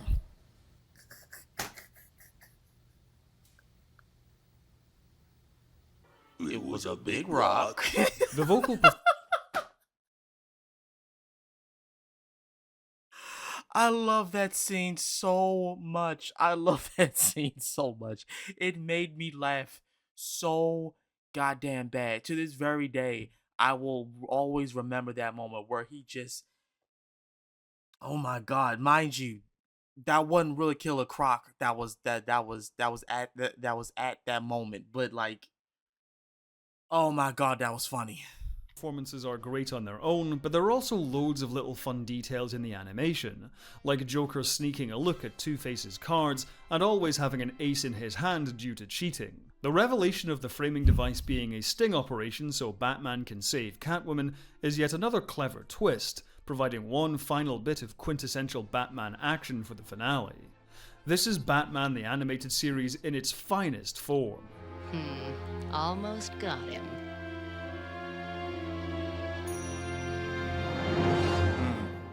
Batman the Animated Series was an enormous success. While The Dark Knight's big screen adventures commanded mainstream interest in the character, The animated series had been quietly building up a vocal base of admirers and fanatics of all ages. Yes. Batman Returns had performed well at the box office, but its graphic content and dark tone worried Warner Brothers executives. While the studio retooled plans for future worried Mind Warner you, Brothers. this was the movie I was talking about. Batman Returns with Danny DeVito as the Penguin. Again, I remember every single thing that man said. Michelle Pfeiffer made me love women. I'll say that right now. as a young man, people thought Halle Berry as Catwoman was even though that movie sucked, like that Catwoman was hot. Did this one, Michelle Pfeiffer as Catwoman? Yes. Mind you, Michael Keaton as Batman. This was the Batman that I was talking about. That was in The Flash. Michael Keaton.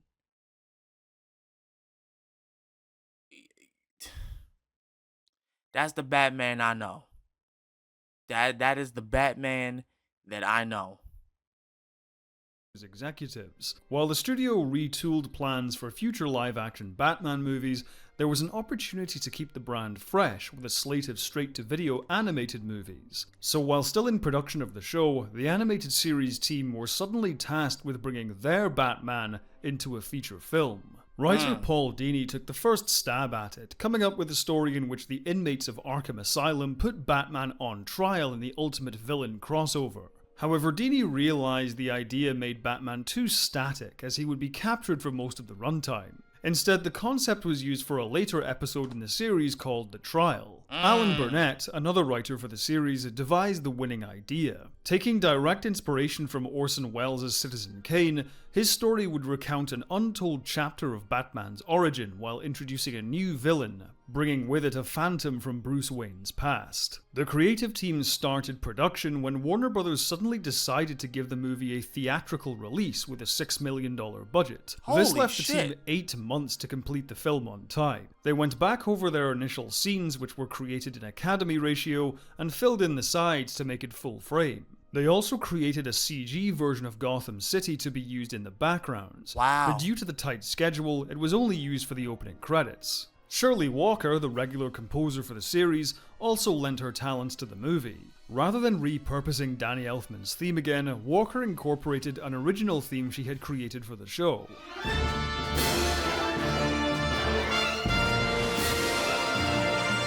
Oh my God. And you know what's crazy? I have yet to watch that movie. I gotta watch it. I have to watch it. I literally have to watch it. To give the film's score a grand operatic quality, Walker made use of a male and female choir to chant and sing in Latin chorus. Damn. Though Walker later confessed that the Latin was simply the names of various staff members read backwards. Batman Mask of the Phantasm was released on It still sounded good. It don't matter how you used it, it still sounded spectacular. 25th of December 1993. Oh my God.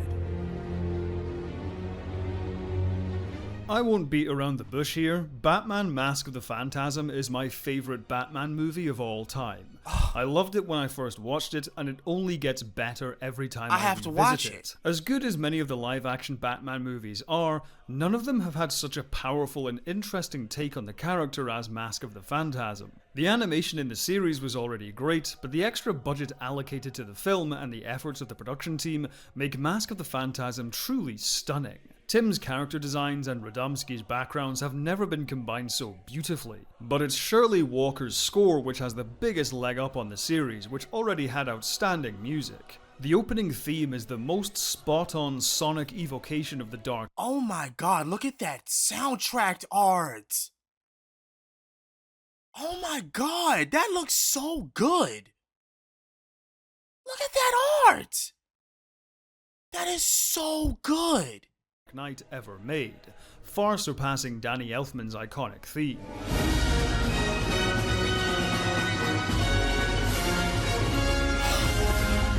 Deep bellowing drums and powerful horns propel every action cue while the strings create a palpable atmosphere.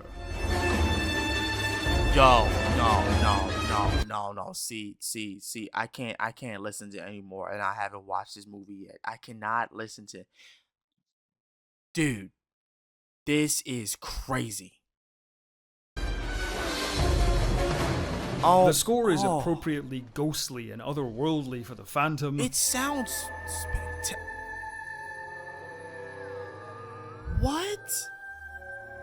Sweeping and romantic for the love scenes.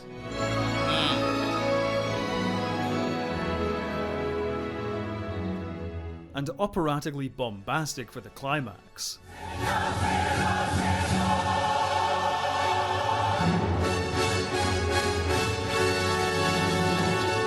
There's only so much praise.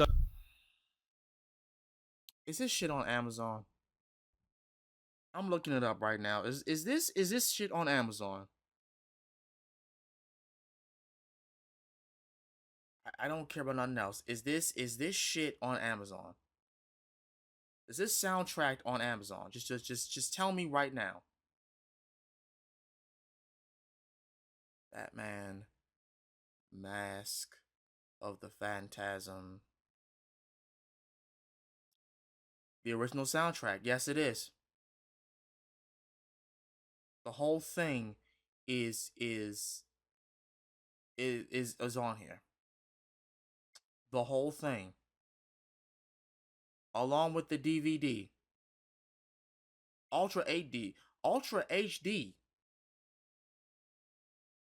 And Blu-ray. I can give this score without devolving into frantically repeating, just listen to the thing.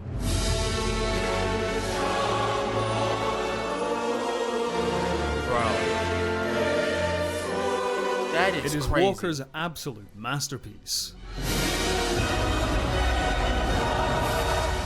For me, what makes Mask of the Phantasm the best Batman movie is that it provides us with a greater insight into Bruce Wayne as a character than any other version. Other efforts like Batman Begins explore the psychology of the character well, but Mask of the Phantasm shows us Bruce Wayne's heart. Episodes like Appointment in Crime Alley and Perchance to Dream rendered Bruce Wayne's inner world in creative and compelling ways, but Mask of the Phantasm adds dimensions to the character we've never seen before. In this untold chapter of Batman's origin, Bruce Wayne falls in love with Andrea Beaumont, a whirlwind romance which could have prevented Wayne from ever becoming Batman. I know I made a promise, but I didn't see this coming. I didn't count on being happy. What makes this idea so radical is that it completely inverts Batman's origin. Bruce Wayne's transformation is usually framed as a rise out of the darkness. He channels his guilt and trauma into a drive to bring justice to an unjust world. He goes from a frightened young boy into a heroic knight. Mask of the Phantasm, however, paints Batman's origin as a tragedy, when his final chance at true happiness is cruelly taken away from him. The relationship this all hinges on is exceedingly well written.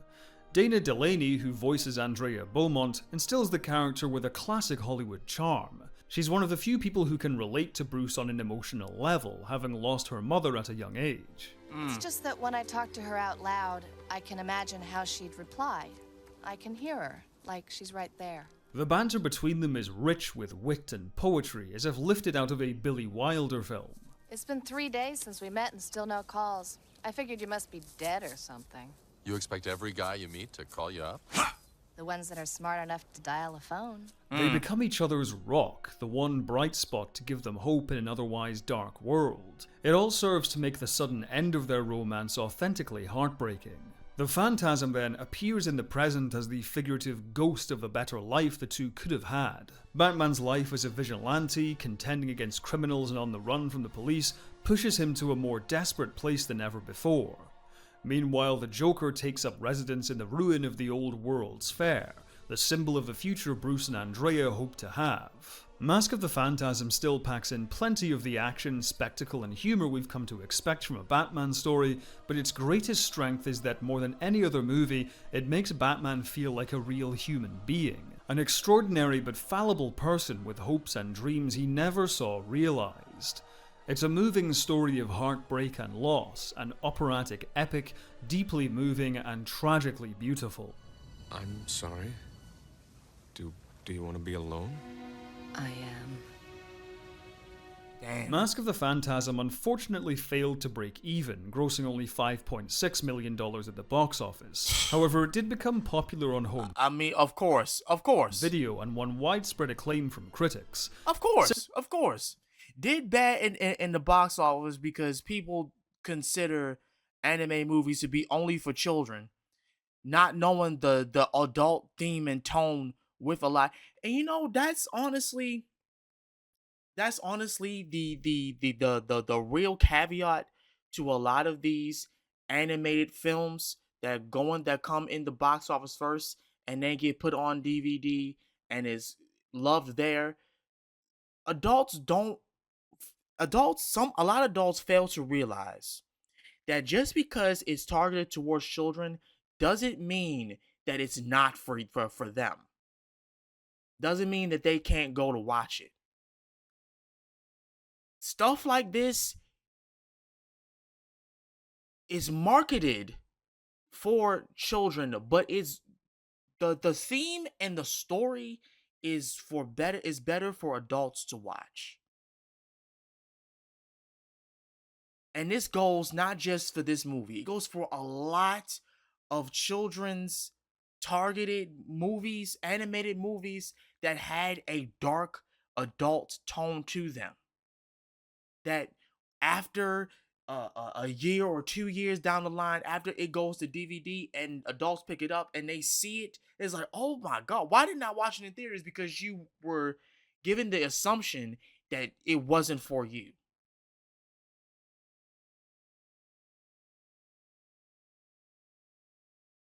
Not every child themed like movie is going to be only for kids. And this is a perfect example for it, where it's not well received in the box office because they just think that it's only for kids, and then after it comes out of the box office and gets put onto like a TV channel or like on TV, and an adult sits down and just leaves it on the TV screen and just casually has it in the background, something happens and they turn around and say, "Oh, whoa, wow, this happened in that? Oh, I thought it was just a kids movie. Why is it so dark?" Because it's Batman. Because it's this story. It's good. It's there. It's really good. And we as adults now, we are just seeing that a lot of this stuff that we, what's the word I'm looking for? It like we thought, wasn't for us. Honestly, it hit home in a lot of areas. It hits home in a lot of areas for us, and especially growing up. Granted, I never watched this movie, and looking at it now, I definitely need to watch it. Siskel and Ebert, for example, featured the film in their show At the Movies, in which they stated their regret at missing the film in theaters.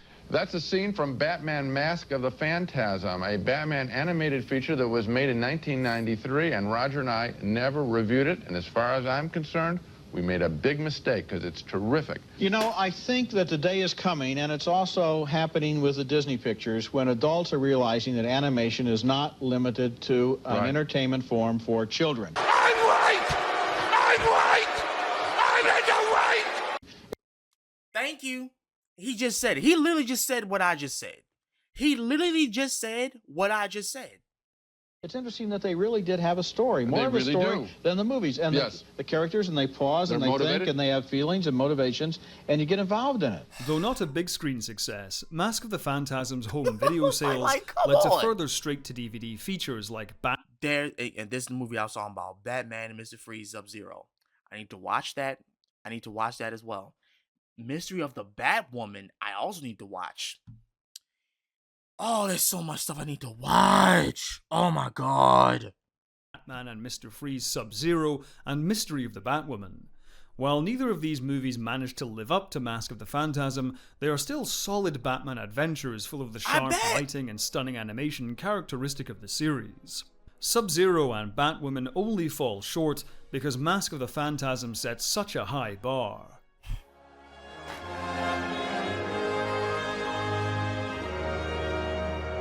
On the small screen, the series continued into the mid-90s. Later episodes broadened the scope of the show, focusing more on supporting characters like Robin and featuring more Batman-light episodes. In some broadcasts, the series was even retitled as The Adventures of Batman and Robin. Despite the demanding production schedule, the talented team behind the series showed no signs of losing creative steam. Episodes like the aforementioned Trial continue to use the established characters well and explore new facets of the mythology. But perhaps the biggest indicator of this broadening scope is the numerous stories featuring Ra's al Ghul.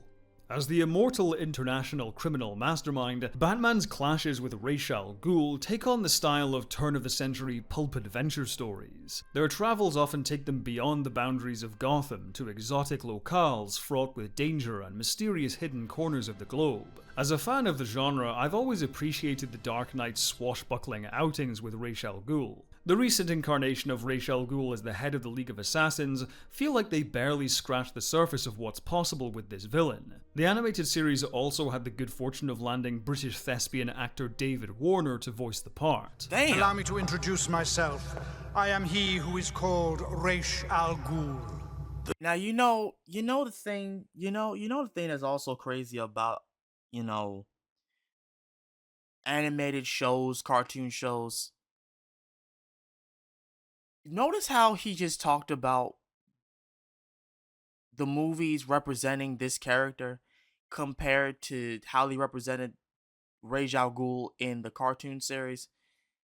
It's amazing how a cartoon explores more of the character and how he truly is, and the movie character barely captures it.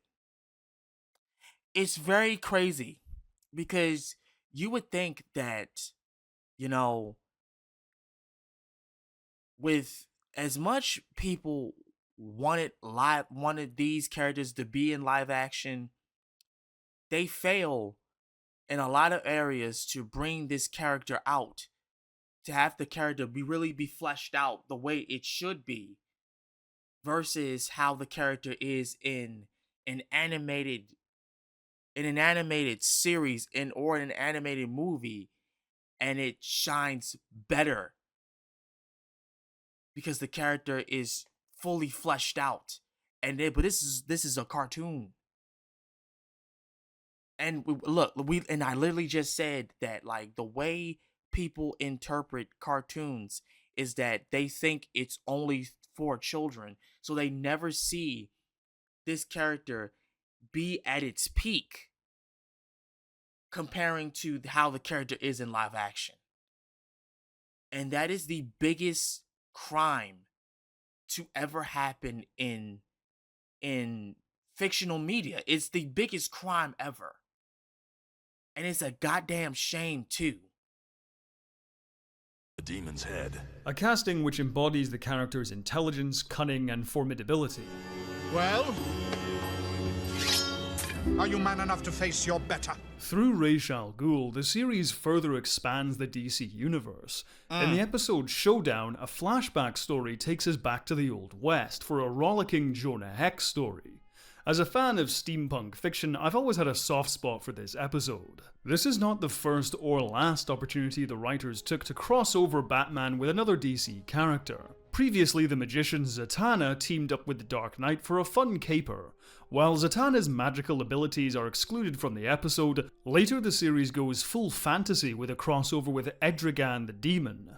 This is not just a Batman show, but a gateway to an even more fantastical universe than the viewer could ever have imagined. Yeah. There's so much more to The Dark Knight than prowling the streets of Gotham.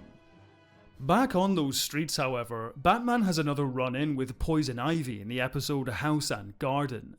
After being released from Arkham Asylum, Pamela Isley, aka Poison Ivy, appears to be living a normal life, married to a loving husband and taking care of 2 young children. But when a mysterious poison-secreting creature appears in Gotham, Batman suspects Ivy is up to her old tricks. Poison Ivy was originally introduced in one of the stronger early episodes of the series, but none of her outings matched the greatness of Two-Face or Mr. Freeze. That is, with the exception of House and Garden. Among the show's fans, few ever mention this episode, but I think it's incredibly underrated. Poison Ivy feels estranged from humanity, finding kinship with plants more than people. This is what drives many of her episode plots, facilitating solid action but little substance. The focus of her episodes is still on character, but Ivy's motivation skirts close to the shallow messaging which Bruce Timm realized early on was not one of the show's strengths. House and Garden, however, finally provides that depth to Ivy's character. At first, the story seems to be standard fare, with some slightly silly-looking plant monsters on the loose, but Ivy seems to be genuine in her desire to live a normal life.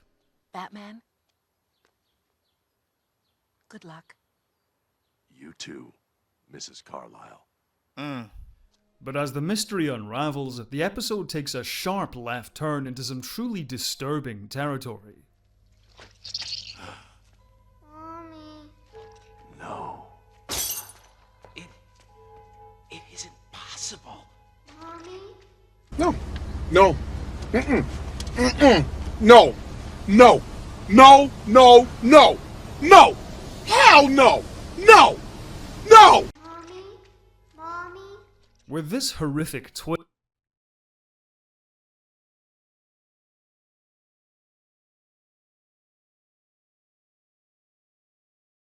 This is a children's show. A show that is marketed towards kids.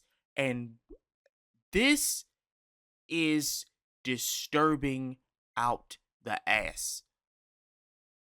I completely forgot about this episode. Holy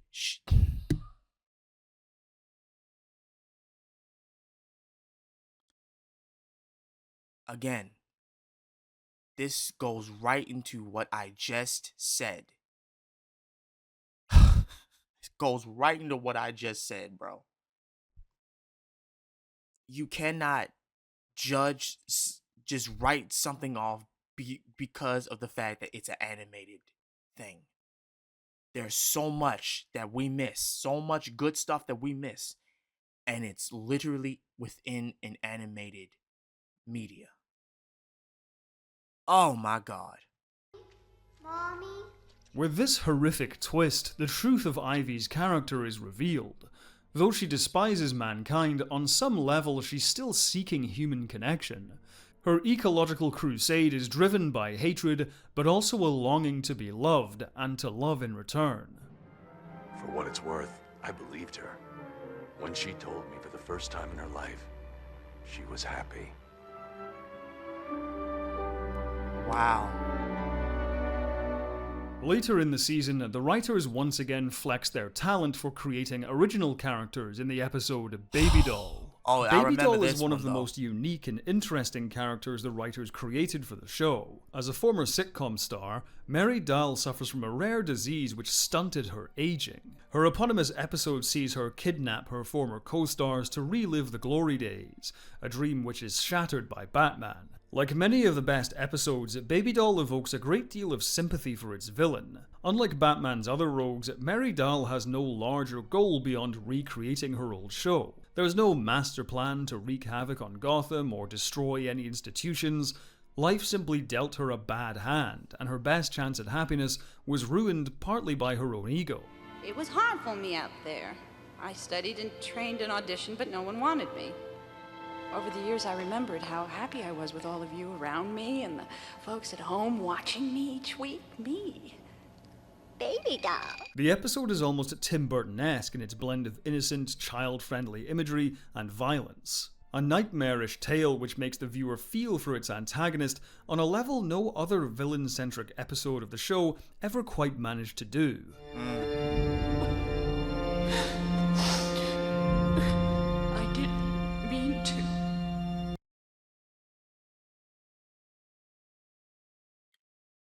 I'm sorry. I know I keep pausing, but god damn.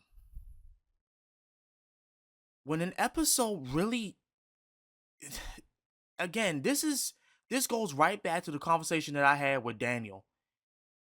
It's crazy that we get this kind of storytelling, this sucker punching storytelling out of a children's cartoon. Like, this is crazy looking back at all of this and how deep it goes.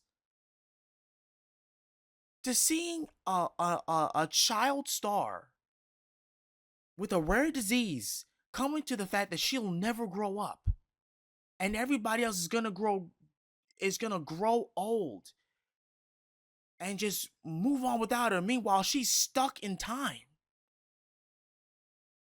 Like, physically and mentally, because she can only be a little child. It's sad. It's really sad. A much more light-hearted episode is The Lion and the Unicorn. When an old British intelligence acquaintance of Alfred's calls him back to Britain, Batman's butler is soon roped into a terrorist plot by Redclaw. Jesus. To be perfectly honest, The Lion and the Unicorn is good, but not a great episode. I'm only mentioning it as it's an excuse to talk about the brilliance of the animated series version of Alfred Pennyworth. He is pitch perfect as Bruce Wayne's forever loyal caretaker and friend. Dutiful and loving, he stands by Bruce no matter what. Right. I know your father will be proud of you, because I'm so proud of you. Now come on, it's time for chicken soup and a good night's sleep. But it's his wit which makes him so memorable. No other Alfred is this sassy. She and her father were very fond of you. I was a different person then. Yes, intense, driven, moody. She'd never recognize you now. Why, you're the very model of sanity. Oh, by the way, I've pressed your tights and put away your exploding gas balls. Thank you, Alfred. It might be amusing. Well, anything to amuse a lady. If lady is the word I want. He's the perfect counterbalance to Batman's shadow dwelling. Now see, it's crazy that he said that and she didn't shoot him. Brooding. With all the compartments on your belt, you'd think there'd be one for tissues. What would we do without you, Alfred? I shudder to think. The constant presence which reminds us all that, at the end of the day, this is a superhero show. It's Right. okay to laugh. Well, you'll be happy to know I've drawn you a bath. What's the deal, Alfred? I said I drew you a bath, sir. More laughs are to be had in the episode Make 'em Laugh. When the Joker brainwashes a group of stand-up comedians into going on a crime spree, Batman finds himself contending with some very odd adversaries. The episode is filled with good humour, but the clear high point is Batman's run-in with the Condiment King. The fact this persona actually succeeds in intimidating and robbing others is already funny. Imagine somebody squirting a packet of ketchup in your damn throat and you choke on it. Gay! Imagine that actually happens to you. I would be pissed the fuck off. I would be actually pissed off. But it's the stream of puns which must have had the writers in stitches as they conceived the episode. Parting is such sweet and sour sorrow. I knew you'd catch up to me sooner or later. How I've relished this meeting. Let's see if you can cut the mustard. Oh, quiet. The character was created as a nod to the many silly villains of Batman's Silver Age comics. This is the kind of parody only fans of the source material can create. I'll get you for this, Batman! No one upstages me and lives! However, the original run of Batman the Animated Series concludes by bringing another member of the Bat family to life Batgirl. in Batgirl Returns. Batgirl, aka Barbara Gordon, was first introduced in the two-part episode Shadow of the Bat. Just like the show's great portrayal of Robin, the animated series incarnation of Batgirl is fantastic. Rather than another parental tragedy sending Barbara Gordon down the path of vigilantism, she is inspired to become Batgirl out of pure heroism. She sees injustice and, inspired by the Dark Knight, takes action to confront it. While Batman strikes fear into the hearts of his enemies and Robin goads them with quips, Batgirl wears her heart on her sleeve. More than Batman and Robin, she fits the bill as a Zorro-esque swashbuckler with an acrobatic movement style and a wonderfully flamboyant theme. Now, see, I don't remember much of this episode. I don't remember much of Batgirl, but what I do remember is that she was a pretty cool character. And hell, when they did a movie representation of her, I was like, you know what? Yeah, they definitely need a woman on like in the team. They definitely need that.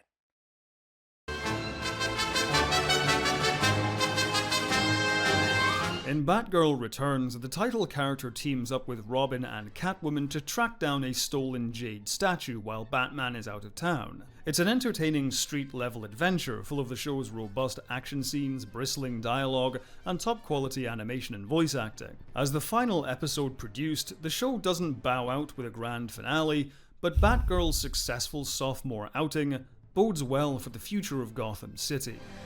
Yeah, I definitely need. I need to rewatch this series. I definitely need to when I get the chance. It's okay. There'll be another time.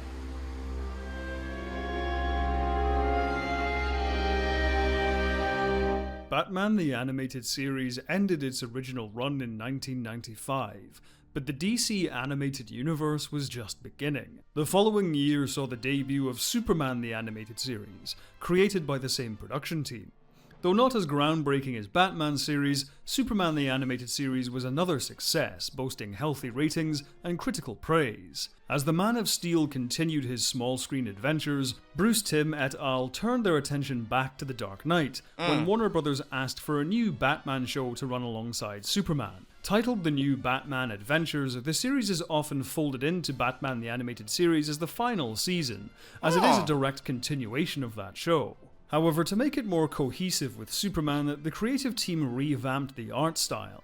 Bruce Timm's blocky character designs and Eric Radomski's black paper-painted backdrops were retained, but overall the look was simplified for more consistent animation. The dark deco look was less emphasized, no longer featuring Radomski's iconic title cards, and much of the setting took on a more Jack Kirby-inspired look. Because I was getting ready to say, like, I'm for sure certain that the anime series still was going on during the time that the Superman anime series was going on. I'm pretty certain because I know he's gonna say it. He's gonna mention it. They had a crossover. Batman Superman did a crossover where in that crossover, Bruce Wayne smashed Lois. He damn sure was clapping them cheekies. He damn sure was. Most of the same voice cast returned for the series, however Melissa Gilbert, the original voice for Batgirl, was replaced with Tara Strong. Lauren Lester returned as Dick Grayson, but by this point Grayson has moved on to become the superhero Nightwing. Right. A new Robin, Tim Drake, joins the Bat family, voiced by Matthew Valencia. By this point, Kevin Conroy's Batman voice had also changed significantly. In older episodes, Conroy's Batman voice had a husky quality to it. Careful, Robin. I'm sure there's more to this than meets the eye. But throughout the series, Conroy's voice became fuller and less breathy. I didn't think you'd mind some company.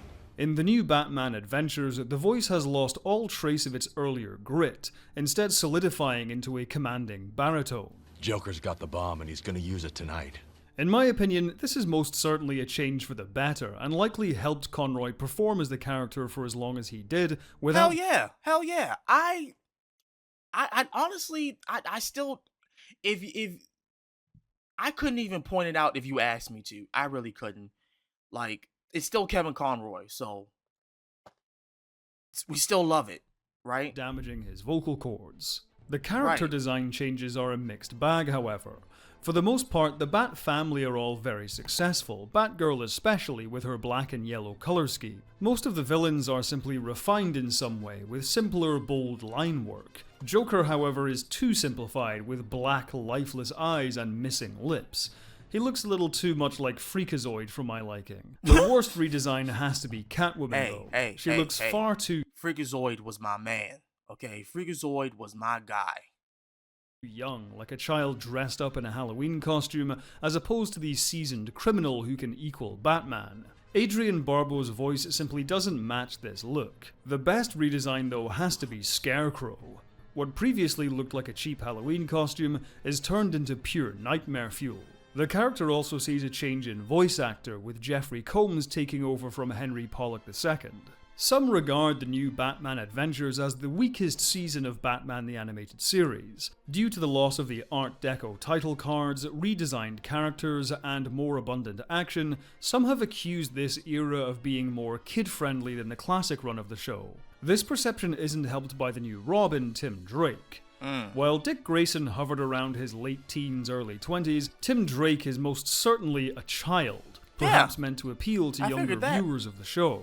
While I lament the loss of the classic Hollywood influences, it would be inaccurate to call the new Batman Adventures toothless compared to the original run. In some ways, it's actually more graphic than the previous seasons, with Batman visibly bleeding in many action sequences. And while Tim Drake is a literal child, the circumstances of his joining the Bat family are anything but child-friendly. His origin episode sees gangsters trying to murder him to get to his estranged father, who, as it turns out, is already dead. Tim Drake is a kid forced to grow up too quickly, having had to survive on his own in the slums of Gotham. Like Dick Grayson, Batman becomes a parental figure to Tim Drake, and for the most part, Batman orders him to keep away from danger, while Batgirl serves as his primary crime-fighting partner. Meanwhile, Nightwing is a solid addition to the core cast, building on the great foundational drama between the characters in the episode Old Wounds. The game's over, Batman. I quit. Robin, wait. Damn. There are also numerous episodes which could have easily skewed into light-hearted entertainment, but instead stay the course as straight-laced drama. For example, in the episode Never Fear, Batman loses his sense of fear after being hit by a new weapon from Scarecrow. Any potential funny hijinks are sidestepped in favor of a story which sees Batman become a secondary villain, no longer afraid to kill. I can't! You kill me! Death is death. Does it matter who administers it? Damn!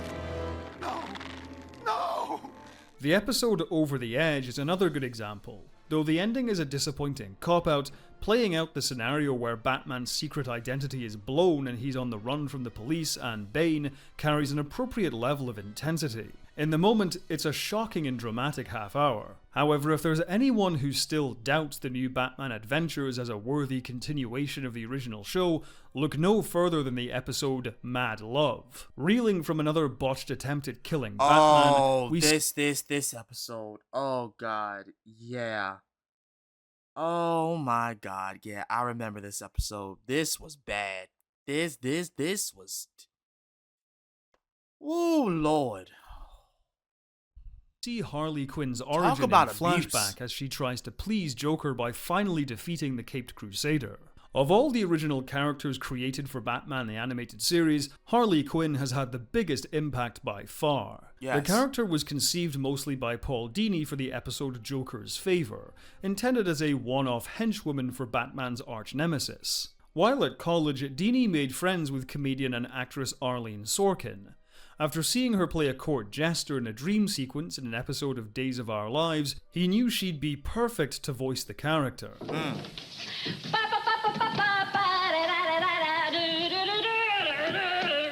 on at the roll, let's get it!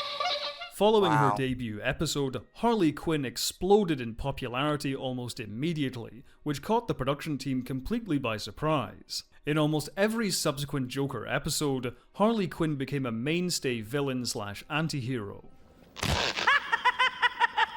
You're really sick, you know that, boss? The Joker himself would even take a back seat in episodes like Harley and Ivy, Harley Quinade, and Harley's Holiday. The character was soon incorporated into the DC comics, eventually spinning off in her own series, making the leap to the silver screen in multiple movies, and even starring in a recent solo animated series. Mad Love is adapted from Tim Andini's award-winning one-shot comic story. Like many villain-led episodes, the story reveals Harley Quinn as a complex and tragic figure, trapped in an abusive relationship with the Joker.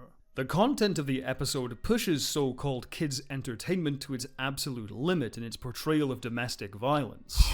You always take shots from folks who just don't get the joke!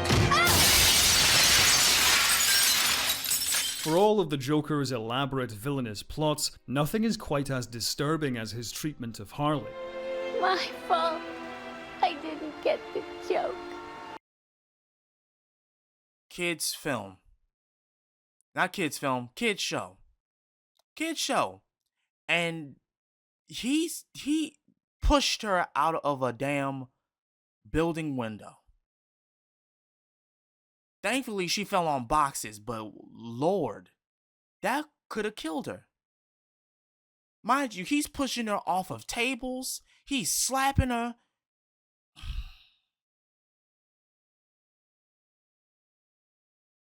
There's so much proof and evidence that this series, even though it was for kids, it was marketed for kids, it is heavily adult themed and walks the border of an adult show. Is borderline an adult show, an animated adult show.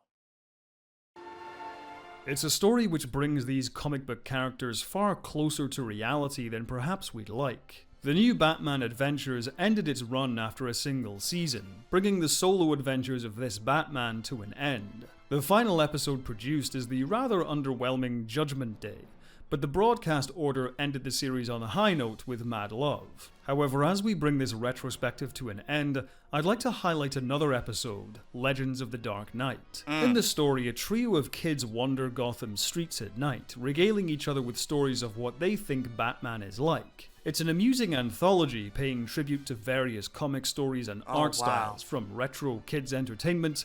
Call the police so they can round up these clowns. Well done, old chum. That's comic to book gritty Batman. 80s graphic novel. This isn't a trash heap. It's an operating table. Now, see, a couple of days ago, I watched The Dark Knight Returns, part 1 and 2. This definitely just made the fact that they did this and then made another movie putting part 1 and 2 behind this. Yes. They knew exactly what they were doing. But what I like most about the episode is the celebration of all these different interpretations of Batman. Yes. Even Joel Schumacher's campy take is given an on-the-nose reference. I love Batman. All those muscles, the tight rubber armor, and that flashy car. I heard it can drive up walls. And yet, it isn't ridiculed. The kids debate which is the best version, but the episode makes clear that all interpretations are valid. Damn right. And this is ultimately why Batman the Animated Series is my favorite version of the character. I've said in older videos how I dislike so-called realistic, dark, gritty takes on the character, because realism is ultimately reductive. That approach can only exclude elements from the mythos. But Batman the Animated Series, with its dark deco setting, gothic atmosphere, and noir style, offers something for everybody. Yeah. It can do hard-boiled detective stories, fantastical creature features, swashbuckling adventure, pulpy science fiction, and even magic-infused fantasy. It can do all that and still have compelling, interesting characters with genuine relationships and rich drama. Damn it is fucking right. everything a superhero show should be. Yes. A big part of that enduring appeal is due to Kevin Conroy's performance as the character. His greatest Completely asset agreeable. is his range. Conroy displays a versatility in the part which no other Batman actor comes close to. Damn he has a right. voice which can comfortably handle long bouts of exposition, badass one-liners, affection, and humor. Obviously, he was aided by excellent writing, but Batman's characterization is helped tremendously by Conroy's talents as a performer. This Batman is one for all seasons, brooding and tragic, and fun and heroic when required. No one else who has ever played Batman has demonstrated this kind of range. They could pull off, And they might not ever again. It probably won't happen for a long ass time. And it goes right back to what I said in the beginning of this. Kevin Conroy's range in voice acting for this character, for Bruce Wayne, for Batman, is iconic. And it cannot be repeated. And the people who try to do it, it doesn't hit the same. It cannot hit the same. It just can't. some aspects of the character, but not all.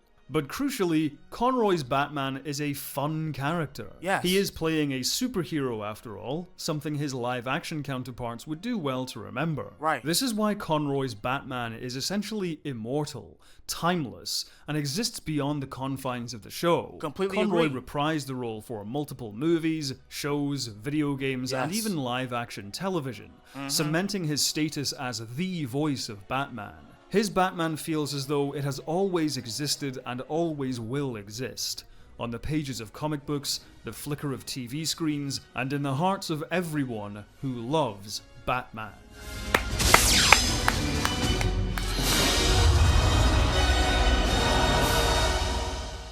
Now,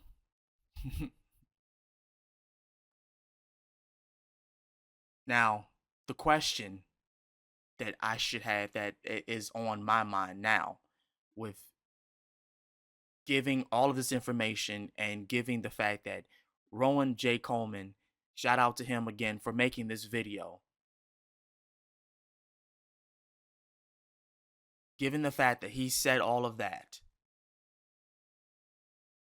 there's only one thing to do. Yup. That's what we're gonna be doing.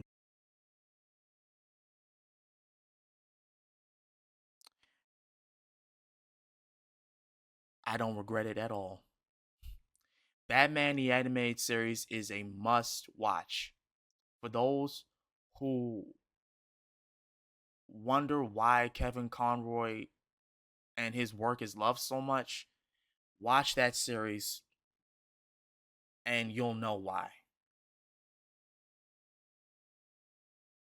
And again, I say this, I need to go back and rewatch it because what transpired throughout that whole series, I don't need to explain anymore. I've already said what I had to say, given this reaction request. So with that being said, y'all let me know in the comments how y'all feel about this. Especially the fact that this thing is 2 hours. Holy crap. But aside from all that, this has been Master of Sakurai. I'm going to see y'all again next time. I'm out. I'm going to get some sleep. Peace.